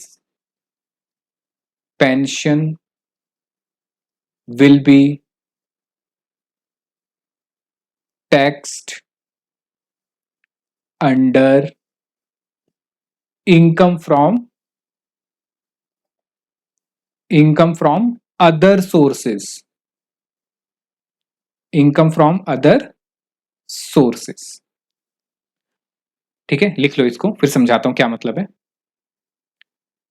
इसका मतलब ये है, समझिए, इसका मतलब ये है कि अगर आपको या किसी भी पर्सन को पेंशन मिल रही है, किससे, उसके एम्प्लॉयर से मिल रही है, किससे मिल रही है, उसके बॉस से मिल रही है, एम्प्लॉयर से मिल रही है, जॉब छोड़ने के बाद, रिटायरमेंट के बाद, तो वो जो पैसा उसको मिलेगा वो कहां पे टैक्स होगा, वो सर सैलरी इनकम में टैक्स होगा। कहां टैक्स होगा, सैलरी इनकम में। मैंने आपको 5 हेड बताए थे। अगर किसी पर्सन को पेंशन मिलती है, समझिए मेरी बात, अगर किसी पर्सन को पेंशन मिलती है, लेकिन किससे मिल रही है, सर पेंशन जो उसको मिल रही है वो उसको एम्प्लॉयर से नहीं मिल रही, अदर देन एम्प्लॉयर। समझिए, एम्प्लॉयर के अलावा किसी से पेंशन मिल रही है। सर ऐसे कैसे हो सकता है कि एम्प्लॉयर के अलावा किसी से पेंशन मिले, तो जो पेंशन उसको एम्प्लॉयर के अलावा किसी से मिलेगी वो होगी अदर सोर्सेज में टैक्स। लेकिन सर क्वेश्चन तो यही है कि एम्प्लॉयर के अलावा, बॉस के अलावा कौन पेंशन देगा। देखिए क्या होता है, समझिए मेरी बात, जैसे कुछ लोग होते हैं जो कहीं पे जॉब नहीं करते, जिनको हम कहते हैं सेल्फ एम्प्लॉयड, ये एक्चुअली में बिजनेस करते हैं। जैसे अगर मैं बात कहूं, एक सीए फर्म, अगर कोई एक चार्टर्ड अकाउंटेंट एक सीए फर्म में काम कर रहा है, उसकी अपनी सीए फर्म है, तो बताओ वो कहीं पे जॉब कर रहा है? नहीं सर, जॉब नहीं कर रहा, क्योंकि जॉब के लिए सर्वेंट और मास्टर का रिलेशनशिप होना चाहिए। और अगर ये अपनी सीए फर्म संभाल रहा है तो इसका मतलब ये सेल्फ एम्प्लॉयड है। अब अगर ये सेल्फ एम्प्लॉयड है, बात समझिए, अगर ये सेल्फ एम्प्लॉयड है तो इसको पेंशन कौन देगा? तो इसके लिए गवर्नमेंट ने स्कीम बना रखी है जिसको हम कहते हैं एनपीएस, नेशनल पेंशन स्कीम। तो ये क्या करेगा, देखो, पहले वाला जो था उसके लिए कौन पेंशन की स्कीम या कौन पेंशन का फंड बना रहा था? एम्प्लॉयर। लेकिन ये सेल्फ एम्प्लॉयड है तो ये अपने लिए खुद फंड बनाएगा। ये अपने लिए क्या करेगा? खुद फंड बनाएगा जो गवर्नमेंट से रिकॉग्नाइज्ड है, जिसको कहते हैं नेशनल पेंशन फंड। और ये इस नेशनल पेंशन फंड के अंदर, नेशनल पेंशन स्कीम के अंदर, फंड के अंदर अपने पैसे डालता रहेगा। ठीक है। अब मुझे बताओ, ये जो पैसे डाल रहा है इसको बाद में ये क्या मिलेंगे सर? पेंशन के रूप में मिलेंगे। ठीक है, टाइम पीरियड होता है इसका, लॉक इन पीरियड भी होता है, उसके बाद ये इसको मंथली इंस्टॉलमेंट के अंदर पेंशन के रूप में मिलेंगे। मुझे बताओ, ये जो स्कीम में पैसा लगा रहा है, क्या ये एम्प्लॉयर एम्प्लॉय का रिलेशन है? नहीं सर। तो इसको जो ये पेंशन मिलेगी, ये कहां पे टैक्स होगी सर? ये टैक्स होगी अदर सोर्सेज में, ये सैलरी में टैक्स नहीं होगी। यानी सिंपल कहने का मतलब है कि पेंशन अगर मिल रही है बॉस से तो सैलरी में जाएगी, तो सैलरी में जाएगी। लेकिन अगर पेंशन बॉस के अलावा कहीं से आपको मिल रही है, किसी स्कीम में आपने पैसे लगा रखा था, वहां से पेंशन मिल रही है, एन्युटी मिल रही है, जैसे बहुत सारे लाइफ इंश्योरेंस के इंश्योरेंस वाली स्कीम भी होती है, एंडाउमेंट फंड होती है, और भी बहुत सारी होती है, जिसमें वो कहता है कि आप थोड़े थोड़े पैसे देते जाओ और जब आप रिटायर हो गए तब आपको इसमें से पैसा दे दिया जाएगा। That is also called the pension या एन्युटी। लेकिन वो पेंशन उसको एम्प्लॉयर से नहीं मिल रही है, वो उसको अपने बनाए हुए फंड से मिल रही है, या उसने कोई फंड खरीदा है वहां से मिल रही है। तो वो जो पेंशन उसको मिलेगी वो कहां पे टैक्स होगी सर? वो टैक्स होगी अदर सोर्सेज में। ठीक है, चलिए, बस इतनी बात ध्यान रखनी थी। अब जरा समझते हैं कि पेंशन कितने टाइप की होती है। ये लिख लिया आपने? ये नहीं लिखा तो लिख लेना, पॉज करके लिख लेना। अब लिखिए taxability of pension. Taxability of pension. तो पहले मैं लिखूंगा, मेरे बाद आप लिखिएगा। पेंशन आपको दो तरीके से मिलेगी। एक मिलेगी आपको कॉम्यूटेड पेंशन, कॉम्यूटेड, और एक मिलेगी अनकॉम्यूटेड। कॉम्यूटेड और अनकॉम्यूटेड। ठीक है। अनकॉम्यूटेड पेंशन क्या होती है, ये लिखिए इसमें, अभी लिखना मत। ये होती है सर मंथली पेंशन पेमेंट। ये मंथली जो उसको पेंशन मिलते रहते हैं हर महीने, 2 महीने, 2 महीने, 3 महीने में, जैसे भी उसको मिलेंगे, वो होती है अनकॉम्यूटेड पेंशन। ठीक है। अच्छा, अब अनकॉम्यूटेड पेंशन की अगर मैं बात करूं तो ये 100%, 100% टैक्सेबल होती है। 100% टैक्सेबल होती है to both government and private. चाहे वो गवर्नमेंट इंप्लॉय हो, यानी कि गवर्नमेंट का दामाद जिसको आप कह सकते हो वो हो, या प्राइवेट इंप्लॉय हो जो बेचारा खुद मेहनत करके काम करके चला रहा है। ठीक है, क्योंकि गवर्नमेंट में तो आपको पता है कि घर कैसे चलता है। ठीक है, मेरे पिताजी भी, वो भी गवर्नमेंट इंप्लॉय थे, तो मुझे थोड़ा अच्छे से पता है। और दूसरा क्या है, मैं चार्टर्ड अकाउंटेंट हूं तो और अच्छे से समझ आ गया। तो अनकॉम्यूटेड पेंशन क्या होती है सर? अनकॉम्यूटेड पेंशन है जो मंथली पेंशन मिलती है, जैसे लेट्स सपोज 2,000, 5,000, 10,000 या 1-1 लाख रुपए भी मैंने देखा है लोगों की पेंशन होती है, वो उनको अपने एम्प्लॉयर से मिल रही है। तो जो भी पेंशन उनको मिलेगी वो सारा का सारा सैलरी हेड में टैक्स होगा, यानी वो सैलरी में टैक्स हो जाएगा, बात खत्म। इसमें कोई एग्जेम्पशन नहीं है, कोई इफ बट नहीं है, सारा का सारा क्या होगा? 100% ये टैक्सेबल होगा। क्या होगा? 100% टैक्सेबल। क्लियर है? चाहे वो गवर्नमेंट इंप्लॉय हो या फिर वो प्राइवेट इंप्लॉय हो। ठीक है, चाहे गवर्नमेंट इंप्लॉय हो या फिर प्राइवेट इंप्लॉय। उसके बाद आता है कॉम्यूटेड पेंशन। ठीक है, कॉम्यूटेड पेंशन ये इंपॉर्टेंट है, कॉम्यूटेड, इसको ध्यान से समझना। कॉम्यूटेड पेंशन का मतलब क्या होता है, लिखिए, लिखिए, this means, this means taking, this means taking pension, this means taking pension as one time lump sum, one time lump sum amount, lump sum amount instead of receiving monthly. ठीक है, इसको आप कह सकते हो और एडवांस पेंशन। ठीक है, क्या होता है इसमें, समझिए मेरी बात। जैसे कि ये हमारा एक एम्प्लॉय है, ठीक है, इसको पेंशन मिल रही है, लेट सपोज इसको पेंशन मिल रही है 50,000 रुपए पर मंथ, 50,000 रुपए पर मंथ। और आपको पता है पेंशन में टाइम पीरियड भी डिफाइन होता है, ऐसा नहीं है कि जब तक ये जिंदा रहेगा तब तक मिलती रहेगी, एक्चुअल में एक टाइम पीरियड डिफाइन होता है इसका। ठीक है, मान लेते हैं ये आने वाले 20 सालों तक मिलेगी। कितने सालों तक मिलेगी, 20 ज्यादा हो गए, 12 सालों तक मिलेगी। कितने सालों तक, 12 सालों तक। तो 50,000 रुपए महीना हो गया, 50,000 रुपए महीना हो गया, इंटू 12 महीने, तो कितने हो गए सर, 12 से अगर मल्टीप्लाई कर दूंगा तो ये हो जाएगा एक साल के 6 लाख रुपए। जरा टोटल पेंशन निकालो इसकी कितनी होती है सर, टोटल की मैं बात करूं तो 50,000 रुपए तो इसको मिल रहे हैं महीने के।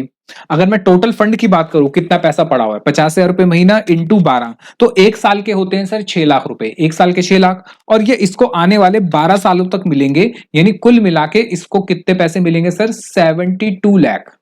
कितने मिलेंगे सर, 72 लाख। यही पैसा जो इसके पेंशन फंड में है, यही इसको टुकड़ों में मिलता रहेगा।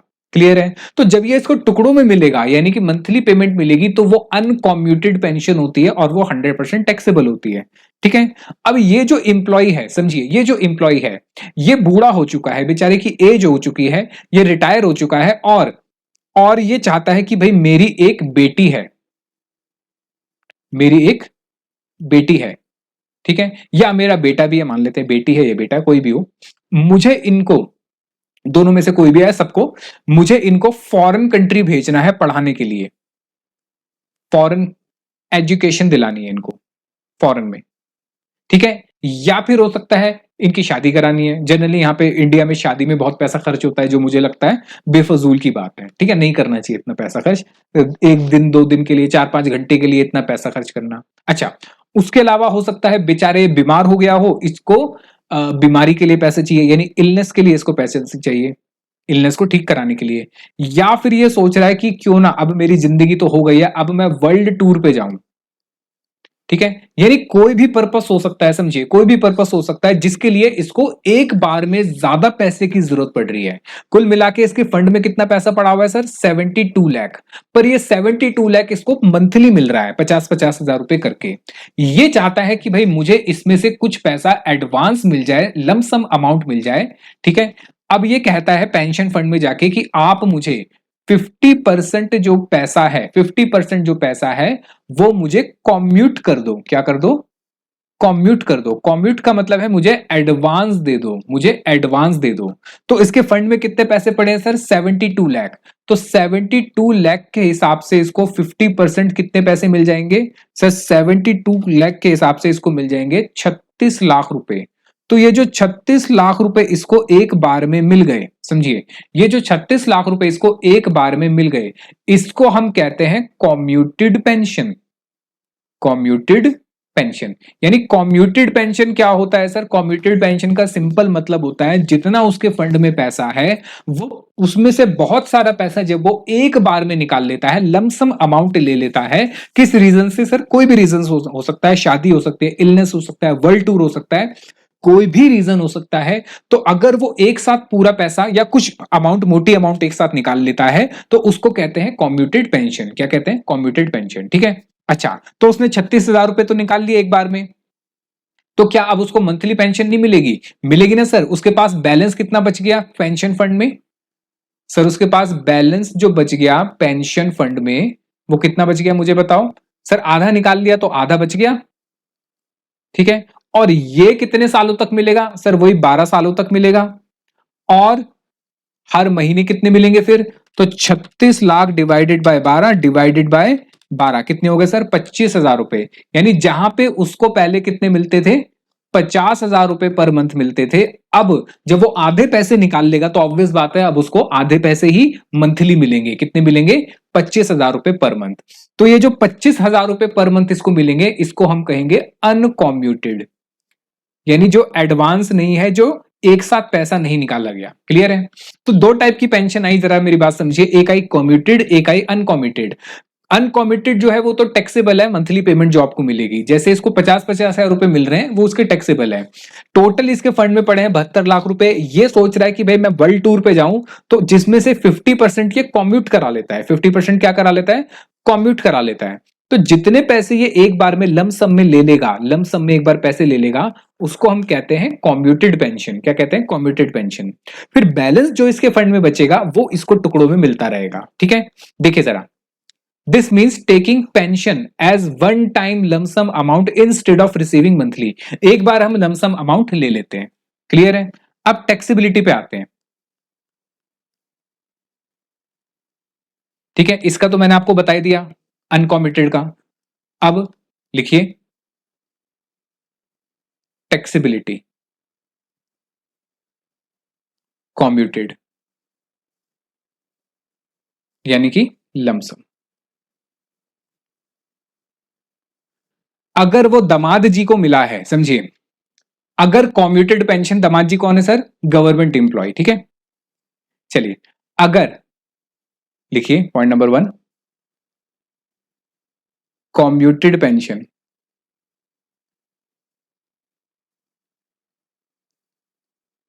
received by government employee. अगर गवर्नमेंट एम्प्लॉय को मिला है तो बताओ क्या होना चाहिए? टैक्स लगना चाहिए, नहीं लगना चाहिए? सर 100% एग्जेम्प्ट हो जाएगा। 100% क्या हो जाएगा सर? एग्जेम्प्ट हो जाएगा। 100% एग्जेम्प्ट। यानी कि समझिए, अगर दामाद जी को मिला है, गवर्नमेंट एम्प्लॉय को मिला है क्या? Commuted pension. याद रखना, मंथली वाला तो सबको टैक्सेबल है, मंथली वाले में नो इफ एंड बट, सबको टैक्सेबल है। लेकिन अगर जो हमारा ये है, क्या कहते हैं, इंप्लॉय है, अगर वो लमसम में पेमेंट लेता है पेंशन की, कॉमिट करा लेता है, एडवांस में पेंशन निकलवा लेता है एक साथ, तो अगर वो गवर्नमेंट इंप्लॉय है, कम ऑन, अगर वो क्या है सर? गवर्नमेंट इंप्लॉय है, तो क्या हो जाएगा सर? उसके लिए 100% टैक्स एग्जेम्प्ट हो जाएगा। ठीक है, कोई टैक्स नहीं देना, उसको कोई टैक्स नहीं देना इस पे। ठीक है, वहीं अगर दूसरी ओर पॉइंट नंबर बी, अगर वो अदर देन गवर्नमेंट इंप्लॉय है। अच्छा, एग्जाम में भी याद रखना, प्राइवेट इंप्लॉय मत लिखना, एक होगा गवर्नमेंट इंप्लॉय और दूसरा अदर देन गवर्नमेंट इंप्लॉय हुआ। अदर देन गवर्नमेंट इंप्लॉय हुआ तो इसके दो हिस्से बनेंगे। ठीक है, लिखिए पॉइंट नंबर 1, पहला हिस्सा, इफ ग्रेचुटी, सर ये ग्रेचुटी कहां से आ गया? अभी करेंगे।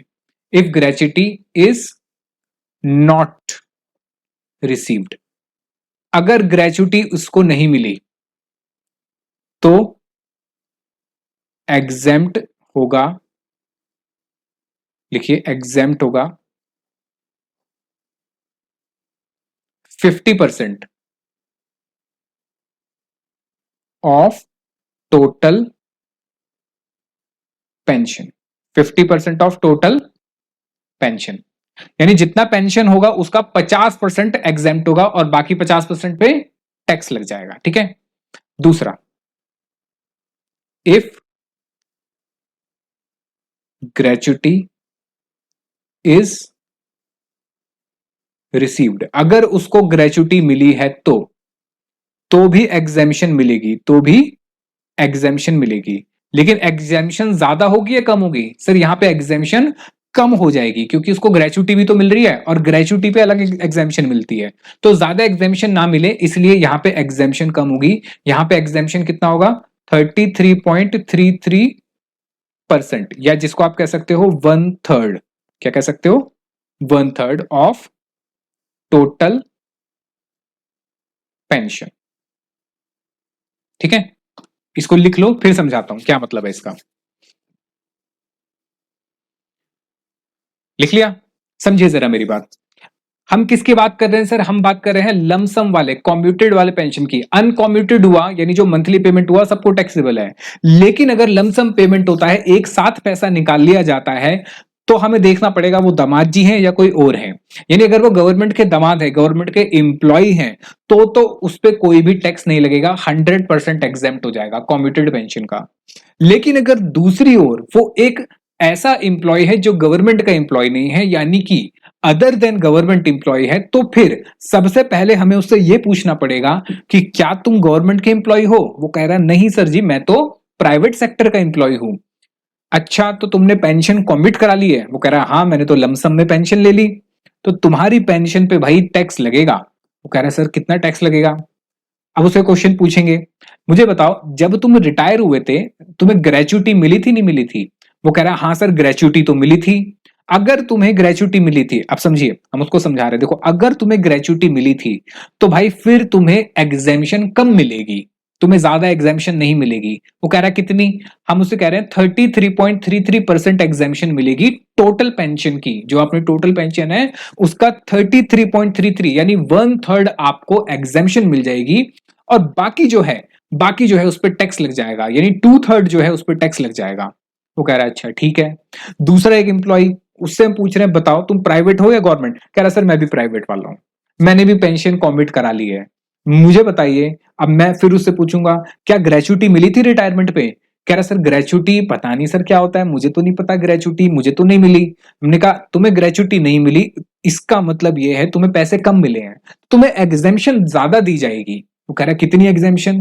देखो तुम्हें एग्जेम्पशन जो दी जाएगी वो दी जाएगी 50% की, हाफ, 1/2, 50% की, हाफ ऑफ टोटल पेंशन, यानी जितनी टोटल पेंशन है उसका आधा एग्जेम्प्ट हो जाएगा तुम्हारे लिए।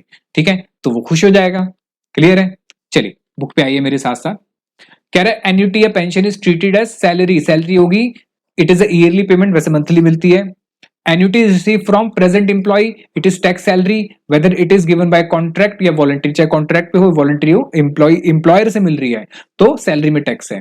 ठीक है, चाहे पास्ट एम्प्लॉयर से मिले तो भी सैलरी में टैक्स है। अगर वो मिल रही है अदर देन एम्प्लॉयर, समझिए एन्युटी अगर अदर देन एम्प्लॉयर से मिल रही है तो कहां पे टैक्स होती है? वो अदर सोर्सेज में। ठीक है, फिर मैंने आपको बताया दो टाइप की पेंशन होती है, एक कॉमिटेड और एक अनकॉमिटेड। कॉमिटेड होती है सर टोटल लमसम पेंशन, और अनकॉमिटेड पेंशन होती है मंथली वाली। तो जैसे 20,000 रुपए मंथली इसको मिल रहे हैं, ये अनकॉमिटेड पेंशन है। और अगर ये 20 लाख में से, मतलब 20 लाख महीने मिल रहे हैं इसको, लेकिन ये क्या करता है एक बार में एडवांस ले लेता है, तो उसको कहते हैं कॉम्यूटेड पेंशन। ठीक है, अच्छा एक और भी होती है फैमिली पेंशन। फैमिली पेंशन वो होती है, अच्छा ये हमेशा अनकॉमिटेड होती है, इसके अंदर आप एडवांस नहीं ले सकते। फैमिली पेंशन ये होती है कि जो एम्प्लॉय था उसकी भी डेथ हो गई है, तो उसकी जो फैमिली मेंबर है उनको पैसे मिल जाते हैं उसकी पेंशन के, तो इसलिए वो फैमिली पेंशन में आता है। ठीक है, तो तीन तरह की पेंशन हमने समझी यहाँ पे। एक तो थी हमारी कौन सी? एक तो गवर्नमेंट एम्प्लॉय को मिलेगी, वो आपको पता है दामाद जी जो है गवर्नमेंट एम्प्लॉय, उसमें क्या है सर? फिर अदर देन गवर्नमेंट एम्प्लॉय और फैमिली पेंशन, फैमिली पेंशन भी देखेंगे अभी। ठीक है, चलिए, तो मैंने आपसे कहा कि भाई अगर वो अनकॉम्यूटेड पेंशन है यानी मंथली पेंशन है, तो मंथली पेंशन की टैक्स ट्रीटमेंट मैंने आपको क्या बताई? मैंने कहा भाई पूरा का पूरा टैक्स कर देना, पूरा का पूरा टैक्स कर देना, चाहे वो गवर्नमेंट एम्प्लॉय हो या प्राइवेट एम्प्लॉय हो, सिंपल है। वही दूसरी ओर अगर वो लमसम में पेंशन ले लेता है यानी कॉम्यूट करा लेता है अपनी पेंशन, तो फिर आपको क्या करना पड़ेगा? फिर आपको सबसे पहले पूछना पड़ेगा क्या तुम गवर्नमेंट एम्प्लॉय हो? वो कहता है हाँ, तो कोई भी टैक्स नहीं है, कोई भी टैक्स नहीं है। दूसरी ओर अगर, जैसे मैं आपको एक केस बताऊं, इसके अंदर एक छोटा सा केस बताता हूं।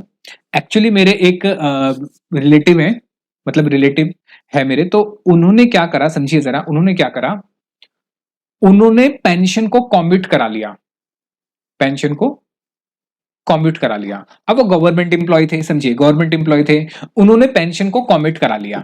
ठीक है, अब जो पेंशन कॉमिट करा है उन्होंने, तो उस कॉमिटेड पेंशन में टैक्स कुछ भी नहीं लगेगा क्योंकि वो क्या है, एग्जेम्प्ट है। अब हुआ क्या, इनकम टैक्स डिपार्टमेंट जो था, इनकम टैक्स, अब उस बेस पे मैंने रिटर्न फाइल करी उनकी, क्योंकि देखिए समझिए मैं आपको समझाता हूं, थोड़ा सा प्रैक्टिकली समझने की कोशिश करिए कि मेरे एक रिलेटिव है, ठीक है, जो कि गवर्नमेंट एम्प्लॉय थे और वो रिटायर हुए। ठीक है, अब वो रिटायर हो गए, तो रिटायर होने के बाद उनको क्या मिली सर? पेंशन मिली।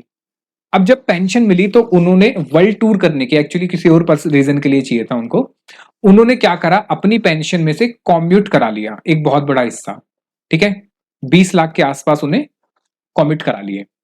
अब क्या हुआ, जब मैंने इनकी रिटर्न फाइल करी, देखिए इनके अकाउंट में 20 लाख रुपए आए, इनका जब इन्होंने कमिट कराई होगी तो इनका जो बैंक अकाउंट है उसके अंदर कितने रुपए लैंड करे? 20 लाख रुपए। ठीक है, अब 20 लाख रुपए इनके अकाउंट में आ गए। अब जब मैंने इनकी रिटर्न फाइल करी, जब इनकी रिटर्न फाइल करी तो ये 20 लाख रुपए नहीं दिखाए।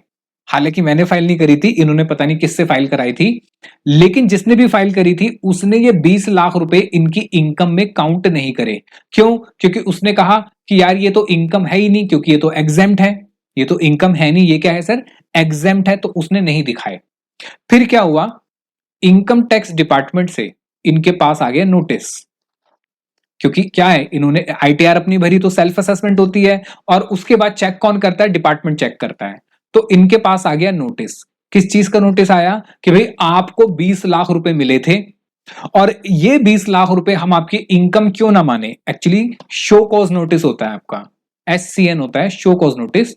उसमें सबसे पहले ये पूछा जाता है कि भाई हम इसको ये मान रहे हैं और हम ऐसा क्यों नहीं माने, हमारे पास रीजन टू बिलीव है कि ये चीज ऐसी है, आप बताइए कि ऐसा क्यों नहीं है। शो कॉज नोटिस आता है। तो शो कॉज नोटिस आया इनके पास, और उसमें लिखा था 20 लाख रुपए आपके अकाउंट में लैंड करे हैं, जो आपने अपनी आईटीआर में कहीं पे भी शो नहीं कर रखे, कहीं पे भी शो नहीं कर रखे। तो ये 20 लाख रुपए पे हमने टैक्स और पेनल्टी क्यों ना लगाए, क्यों ना लगाए, ये बताइए। तो अब क्या हुआ, उन्होंने जिससे रिटर्न फाइल करी थी उसको बताया, उसने पता नहीं क्या रिप्लाई करा, क्या नहीं करा, उसने ऐसी तैसी कर दी कि इनका नोटिस के बाद क्या आता है? नोटिस के बाद आता है ऑर्डर। नोटिस के बाद आता है ऑर्डर। इनका ऑर्डर पास होने वाला था, ऑर्डर में फाइनल कर देते हैं पेनल्टी और इंटरेस्ट। तो ऑर्डर पास होने वाला था, जबकि ये 20 लाख रुपए क्या है? एग्जेम्प्ट है, ये तो इनकम थी नहीं। फिर वो मेरे पास आए कि भाई ऐसे ऐसे हो गया, तो मैंने कहा ठीक है चलो मुझे दिखाओ जो भी है। मैंने फिर क्या करे, बढ़िया सा नोटिस नहीं, रिप्लाई बना के दिया। उस रिप्लाई में मैंने सेक्शन लिखे, जिस सेक्शन के अंदर ये एग्जेम्प्ट है, इनकी जो भी डिटेल्स है वो सारी डाली, ये भी बताया कि भाई ये जो पैसे मिले कम्यूटेड पेंशन के हैं, और ये गवर्नमेंट एम्प्लॉय है, एग्जेम्प्ट है, ऐसे करके एक बढ़िया सा रिप्लाई बना के डिपार्टमेंट को दिया। फिर उन्होंने अपना ऑर्डर कैंसिल कर दिया, उन्होंने कहा हाँ ठीक है। अब यहां पे गलती क्या हुई जरा समझिए, जो उसने रिटर्न फाइल करी ना, जिससे उसने रिटर्न फाइल कराई, उसको उसने ध्यान नहीं दिया, उसने सिर्फ ये सोचा कि अच्छा कॉम्यूटेड पेंशन एग्जेम्प्ट है, मत दिखाओ, जबकि ऐसा नहीं होता। समझिए, अगर आपकी कोई भी इनकम है जो कि एग्जेम्प्ट है, उसको भी आपको आईटीआर में दिखाना पड़ेगा। समझिए, आपको आईटीआर में दिखाना पड़ेगा। आईटीआर में दिखाने का मतलब ये थोड़ी ना आप उस पर टैक्स भर रहे हो।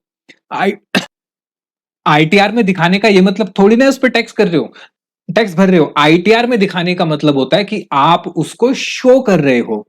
तो वहां पे उसको यह दिखाना चाहिए था कि देखिए मेरी सैलरी इनकम है, उस सैलरी में कुछ मेरी कॉम्यूटेड पेंशन है, कितने की? 20 लाख, और यही 20 लाख रुपए एग्जेम्प्ट हो गए हैं, ऐसे करके। तो टैक्स कितने हुए? 0। फिर उसको दिखानी चाहिए थी अनकॉम्यूटेड, जो भी अनकॉम्यूटेड है उस पर तो प्रॉपर टैक्स लगेगा। तो ये उसको शो करना चाहिए था, जो उसने शो नहीं करा। यही फर्क होता है एक प्रोफेशनल और एक नॉन प्रोफेशनल में। ठीक है, क्लियर हुआ? चलिए, तो अगर वो गवर्नमेंट का एम्प्लॉय है तो 100% एग्जाम्प्ट है। लेकिन अगर वो गवर्नमेंट का एम्प्लॉय नहीं है तो हम उससे पूछेंगे पहले, क्या ग्रेच्युटी मिली थी? क्या रिटायरमेंट पे ग्रेच्युटी मिली थी? ग्रेच्युटी मिली है तो एग्जेम्पशन कम मिलेगी, एग्जेम्पशन कम मिलेगी। वो कह रहा है हाँ मुझे ग्रेच्युटी मिली, तो हमने कहा कि जो भी टोटल पेंशन होगा, जो भी टोटल पेंशन है उसका 33.33 या फिर वन थर्ड हम क्या कर देंगे? एग्जेम्प्ट। फिर दूसरे से पूछा, उसने कहा नहीं ग्रेच्युटी तो नहीं मिली, तो हमने कहा अगर ग्रेच्युटी नहीं मिली तो एग्जेम्पशन ज्यादा मिलेगी। कितनी मिलेगी? 50% मिलेगी टोटल पेंशन की, 50% टोटल पेंशन की। ठीक है, अब अगर आपने ये नहीं लिखा है तो लिख लो फटाफट से।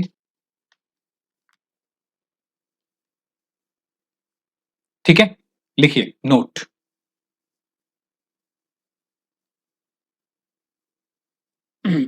Exemption is allowed under both new and old tax regime, चाहे ओल्ड हो या न्यू हो, दोनों में ही है एक्चुअली। आप समझिए जरा, जो ओल्ड और न्यू का जो कॉन्सेप्ट है ना, वो सिर्फ अलाउंसेस के लिए था और किसी के लिए नहीं है। बाकी ये सारी जो भी बातें हैं ये दोनों के लिए चलेंगी, चाहे ओल्ड हो या न्यू हो। यानी ओल्ड और न्यू का जो आपको देखना है ना कि क्या मिलेगा क्या नहीं मिलेगा, वो अलाउंसेस के लिए है, ठीक है, इसके लिए नहीं है। अलाउंसेस और परक्यूजिट्स के लिए है, बाकी इन सब चीजों के लिए नहीं है, ठीक है। तो ओल्ड हो या न्यू हो, दोनों में ही एग्जेम्पशन मिलेगी कि अगर गवर्नमेंट एम्प्लॉय है तो पूरा एग्जेम्प्ट, गवर्नमेंट नहीं है तो पूछेंगे ग्रेचुइटी मिली, उसने कहा ग्रेचुइटी मिली, ग्रेचुइटी मिली तो एग्जेम्पशन कम यानी कि 33 या 1/3 ऑफ टोटल पेंशन। ग्रेचुइटी नहीं मिली तो पेंशन तो एग्जेम्पशन की अमाउंट बढ़ा देंगे, 50% होगा टोटल पेंशन का, ठीक है।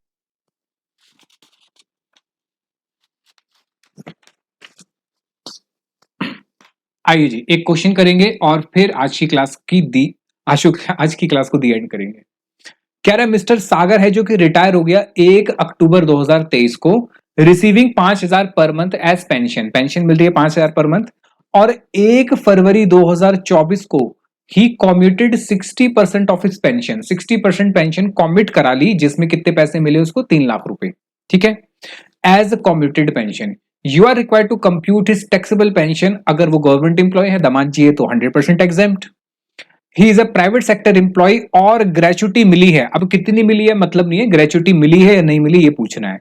ग्रेचुटी मिली है उसको तो क्या होगा, और प्राइवेट सेक्टर एम्प्लॉय है जहां उसको बेचारे को ग्रेचुटी नहीं मिली है तो क्या होगा, ठीक है। आइए जी मेरे साथ साथ क्वेश्चन नंबर 4, पहले जरा समझो जरा कि क्वेश्चन में लिखा क्या है। क्वेश्चन में लिखा है कि वो रिटायर कब हुआ है, वो रिटायर हुआ है 1/10/2023 को, यहां पे 1/10/23 को रिटायर हुआ है वो, 1/10/23 को। तो मुझे बताओ मेरा प्रीवियस ईयर कौन सा हो गया सर, प्रीवियस ईयर हो गया 23-24, क्योंकि 23 प्रीवियस ईयर में इनकम कमाएगा, असेसमेंट ईयर में टैक्स पे करेगा, तो 23-24 मेरा प्रीवियस ईयर हो गया, ठीक है। अब इस दिन वो हो गया सर रिटायर, और उसको पेंशन मिल रही है कितने रुपए, 5,000 रुपए, तो मानेंगे कि यहीं से पेंशन मिल रही है उसको, कितनी मिल रही है 5,000 पर मंथ। तो मुझे बताओ जो मंथली पेंशन मिलती है, जो मंथली पेंशन मिलती है वो कौन सी होती है, वो होती है सर अनकॉम्यूटेड, अनकॉम्यूटेड सबके लिए टैक्सेबल होती है। फिर उसने कहा 1/2/24 को, यहां जाके 1/2/24 को उसने क्या करा, उसने 60% पेंशन कॉम्यूट करा ली, 60% पेंशन कॉम्यूट करा ली, और कितने पैसे मिले सर, उसको मिले 3 लाख रुपए, 3 लाख रुपए, ठीक है, यही बात है। अब जरा मेरी बात समझिए ध्यान से, अब मेरी बात समझिए। सबसे पहले तो टोटल फंड में कितनी पेंशन थी वो निकालो, सबसे पहले टोटल फंड में कितनी पेंशन थी वो निकालो। मैं कहता हूं कि मुझे नहीं पता टोटल फंड में कितनी थी, मुझे नहीं पता एक्स, लेकिन मैंने जब इसका 60% निकाला, क्योंकि 60% कॉमिट करा, तो कितने आ गए 3 लाख रुपए। समझिए मेरी बात को, मैं ये जानना चाहता हूं टोटल फंड में कितने मेरे पैसे पड़े हैं पेंशन के, टोटल फंड, टोटल पेंशन, मुझे ये जानना है कि मेरी टोटल पेंशन कितनी है। तो मुझे नहीं पता, लेकिन जब मैंने टोटल पेंशन का 60% कॉमिट कराया, टोटल पेंशन का जब मैंने 60% कॉमिट कराया तो कितने मिले 3 लाख रुपए। तो क्या मैं इस इक्वेशन से टोटल पेंशन निकाल सकता हूं सर, अगर 3 लाख रुपए 60% को रिप्रेजेंट कर रहे हैं तो 100% कितना हो गया सर, 5 लाख रुपए, 100% कितना हो गया सर, 5 लाख रुपए। क्लियर है। अब ये क्यों करा हमने, समझिए मेरी बात, इसने इस टोटल में से कॉम्यूट कितना करा लिया सर, इसने इस टोटल में से कॉम्यूट करा लिया 3 लाख रुपए।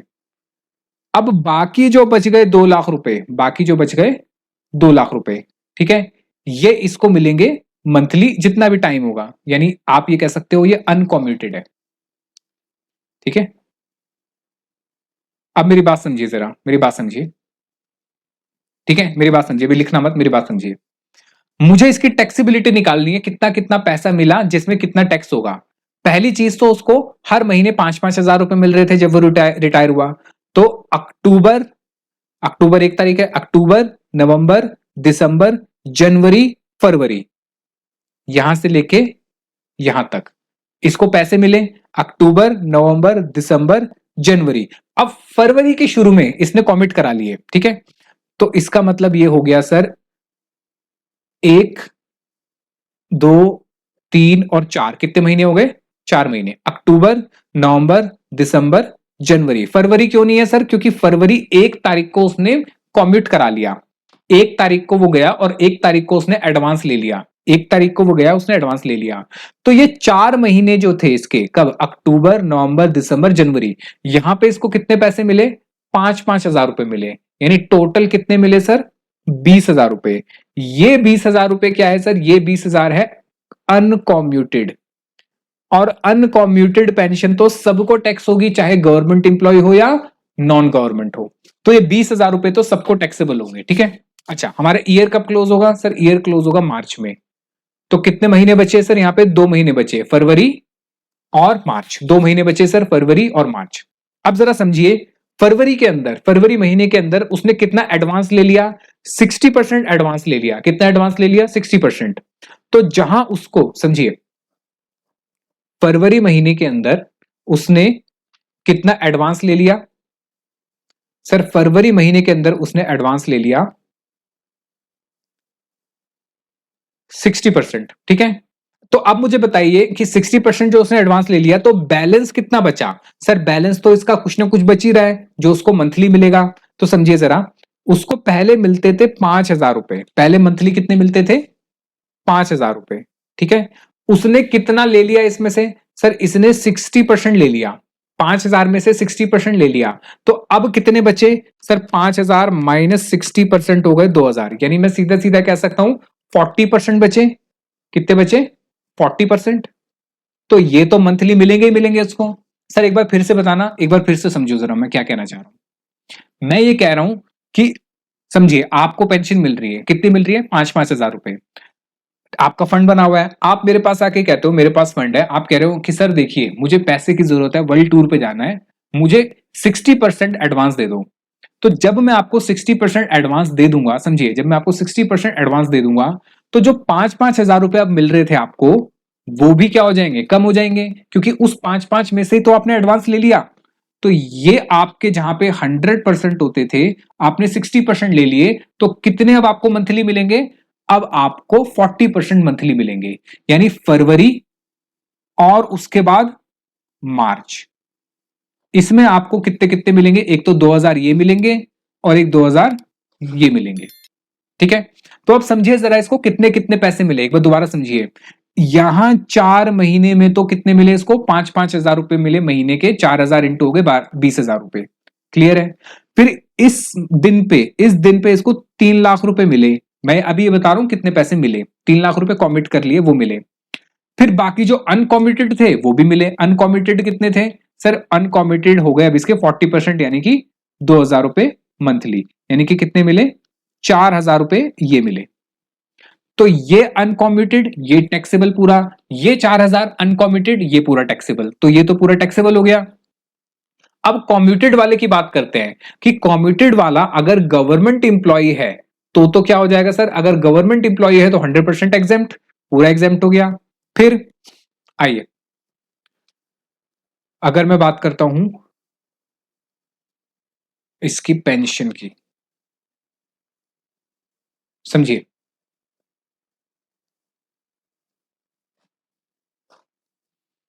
एक तो मिली अनकॉम्यूटेड,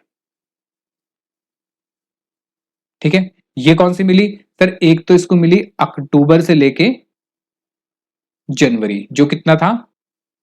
5,000 रुपए इंटू 4 मंथ, 20,000 रुपए। फिर उसके बाद फरवरी एंड मार्च, 2 महीने हो गए।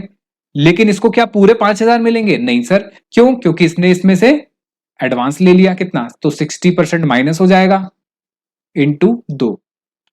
तो 5,000 में से अगर आप 60% घटा देते हो तो कितना बचता है? 2,000 रुपए। यानी अब उसकी मंथली पेंशन 5 की जगह 2,000 रुपए मंथली हो जाएगी, यानी 4,000 रुपए टोटल 2 महीने की। तो ये टोटल अनकॉम्यूटेड पेंशन हो गई, और ये होगी सर 100% टैक्सेबल, चाहे गवर्नमेंट एम्प्लॉय हो या नॉन गवर्नमेंट एम्प्लॉय हो, चाहे गवर्नमेंट एम्प्लॉय हो या नॉन गवर्नमेंट, ठीक है। To government as well as non government, चाहे गवर्नमेंट एम्प्लॉय हो या नॉन गवर्नमेंट एम्प्लॉय हो, दोनों को ये टैक्सेबल होगा कितना? 24,000 रुपए।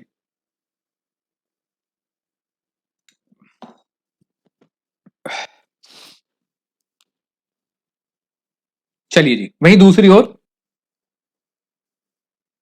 कॉम्यूट कितना कराया इसने? सर कॉम्यूट कराया 3 लाख रुपए।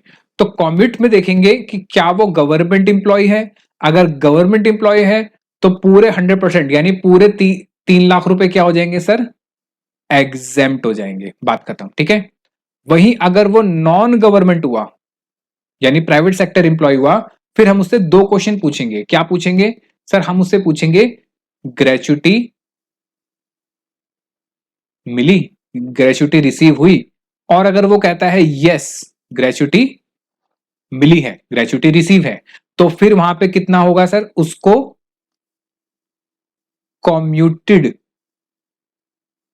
पेंशन मिली कितनी है सर? उसको कॉम्यूटेड पेंशन मिली है 3 लाख रुपए, माइनस यहां पे एग्जेम्पशन कितनी मिलेगी बताओ? अगर ग्रेचुटी मिली है तो एग्जेम्पशन ज्यादा होगी कम होगी?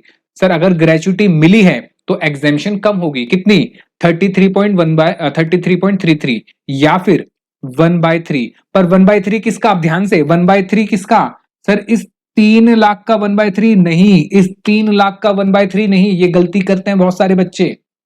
इस 3 लाख का 1/3 नहीं कि 1 लाख रुपए एग्जेम्प्ट हो जाएंगे, नहीं नहीं नहीं, बिल्कुल गलत, बिल्कुल गलत। यहां पे मैंने आपको लिखवाया था 1/3 of total pension, total fund में जो पेंशन पड़ी है उसका 1/3। इसी वजह से मैंने आपको टोटल फंड की पेंशन निकलवाई थी, ये रही सर, कितनी थी? 5 लाख रुपए। बात समझ आई सर? एक बार दोबारा बताओ, एक बार दोबारा दोबारा समझिए। मैंने आपको क्या लिखवाया था? देखिए यहां पे मैंने क्या लिखवाया आपको, कितना एग्जामिशन होगा? 50% ऑफ टोटल पेंशन। जितना टोटल पेंशन में फंड में पैसा पड़ा है उसका 50%। देखिए 33.1/3 ऑफ टोटल पेंशन, जितनी टोटल पेंशन है उसका 1/3, ठीक है। तो टोटल पेंशन कैसे निकाली हमने? हमने कहा सर 60% कमिट करा के 3 लाख मिले। अब मुझे नहीं पता टोटल कितना है, पर इस टोटल का 60% करा होगा तो 3 लाख आया। तो अगर ये 3 लाख 60% को डिनोट कर रहा है तो टोटल कितना रहा होगा सर? 5 लाख। इस 5 लाख में से एग्जेम्पशन मिलेगी, इस 5 लाख में से, ठीक है। तो ये आएगा sir 5 lakh of total exemption और टोटल पेंशन।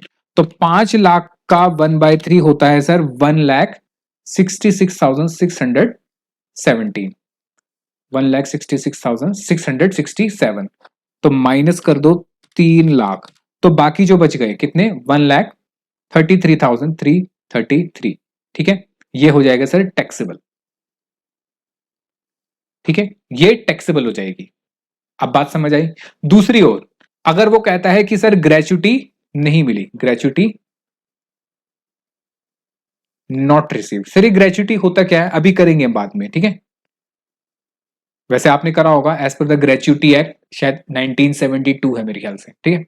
ग्रेचुटी नहीं मिली तो क्या एग्जेम्पशन ज्यादा? हाँ सर एग्जेम्पशन ज्यादा। तो कितनी उसको पेंशन मिली सर? 3 लाख। अब एग्जेम्पशन यहां पे कितनी होगी? एक काम करता हूं, इसको मैं नीचे लिखता हूं, यहां लिखता हूं, उसको कॉम्यूटेड पेंशन कितनी मिली? 3 लाख रुपए। एग्जेम्पशन ज्यादा या कम? सर अगर पेंशन नहीं मिली, सॉरी ग्रेचुटी नहीं मिली तो एग्जेम्पशन ज्यादा, कितनी? 50%। पर 50% किसका सर? ये 3 लाख का नहीं, फिर से गलत, 3 लाख का नहीं, 3 लाख का नहीं, किसका? टोटल पेंशन का। टोटल पेंशन कितनी है? 5 लाख रुपए। तो कितना हो गया सर? ये 2.5 लाख रुपए। तो बाकी 50,000 क्या हो जाएगा सर? टैक्सेबल। अच्छा ऐसे करना है, हाँ ऐसे करना है, ठीक है। लिख लो इसको फटाफट से, और फिर आज का लेक्चर यहीं पे एंड करते हैं। पहले मैं आपको इसका सोल्यूशन बुक में से दिखा देता हूं, पॉज करके लिख लेना, ठीक है। देखिए मैंने बताया 4 महीने के कितने हुए थे सर? 5-5 के हिसाब से 20,000 रुपए, और बाकी जो 2 महीने बचे फरवरी और मार्च, वहां पे 40% मिलेगा यानी कि 2,000 रुपए महीना, यानी कि 4,000। तो 20,000 ये, 4,000 ये, टोटल हो गए सर 24,000। 24,000 अनकॉम्यूटेड है, ये सबको टैक्सेबल है, चाहे वो गवर्नमेंट इंप्लॉय हो या नॉन गवर्नमेंट इंप्लॉय हो। ऐसे करके आपको एग्जाम में दिखाना है। फिर उसके बाद बात करते हैं सर कॉम्यूटेड वाले का। तो पहले मैंने टोटल पेंशन निकाली कि 3 लाख मिले हैं 60% पे, तो टोटल पेंशन हो गई 5 लाख। अगर गवर्नमेंट एम्प्लॉय है तो सर पूरा एग्जेम्प्ट है कॉम्यूटेड वाला, और अनकॉम्यूटेड पार्ट पूरा टैक्सेबल होगा। ठीक है।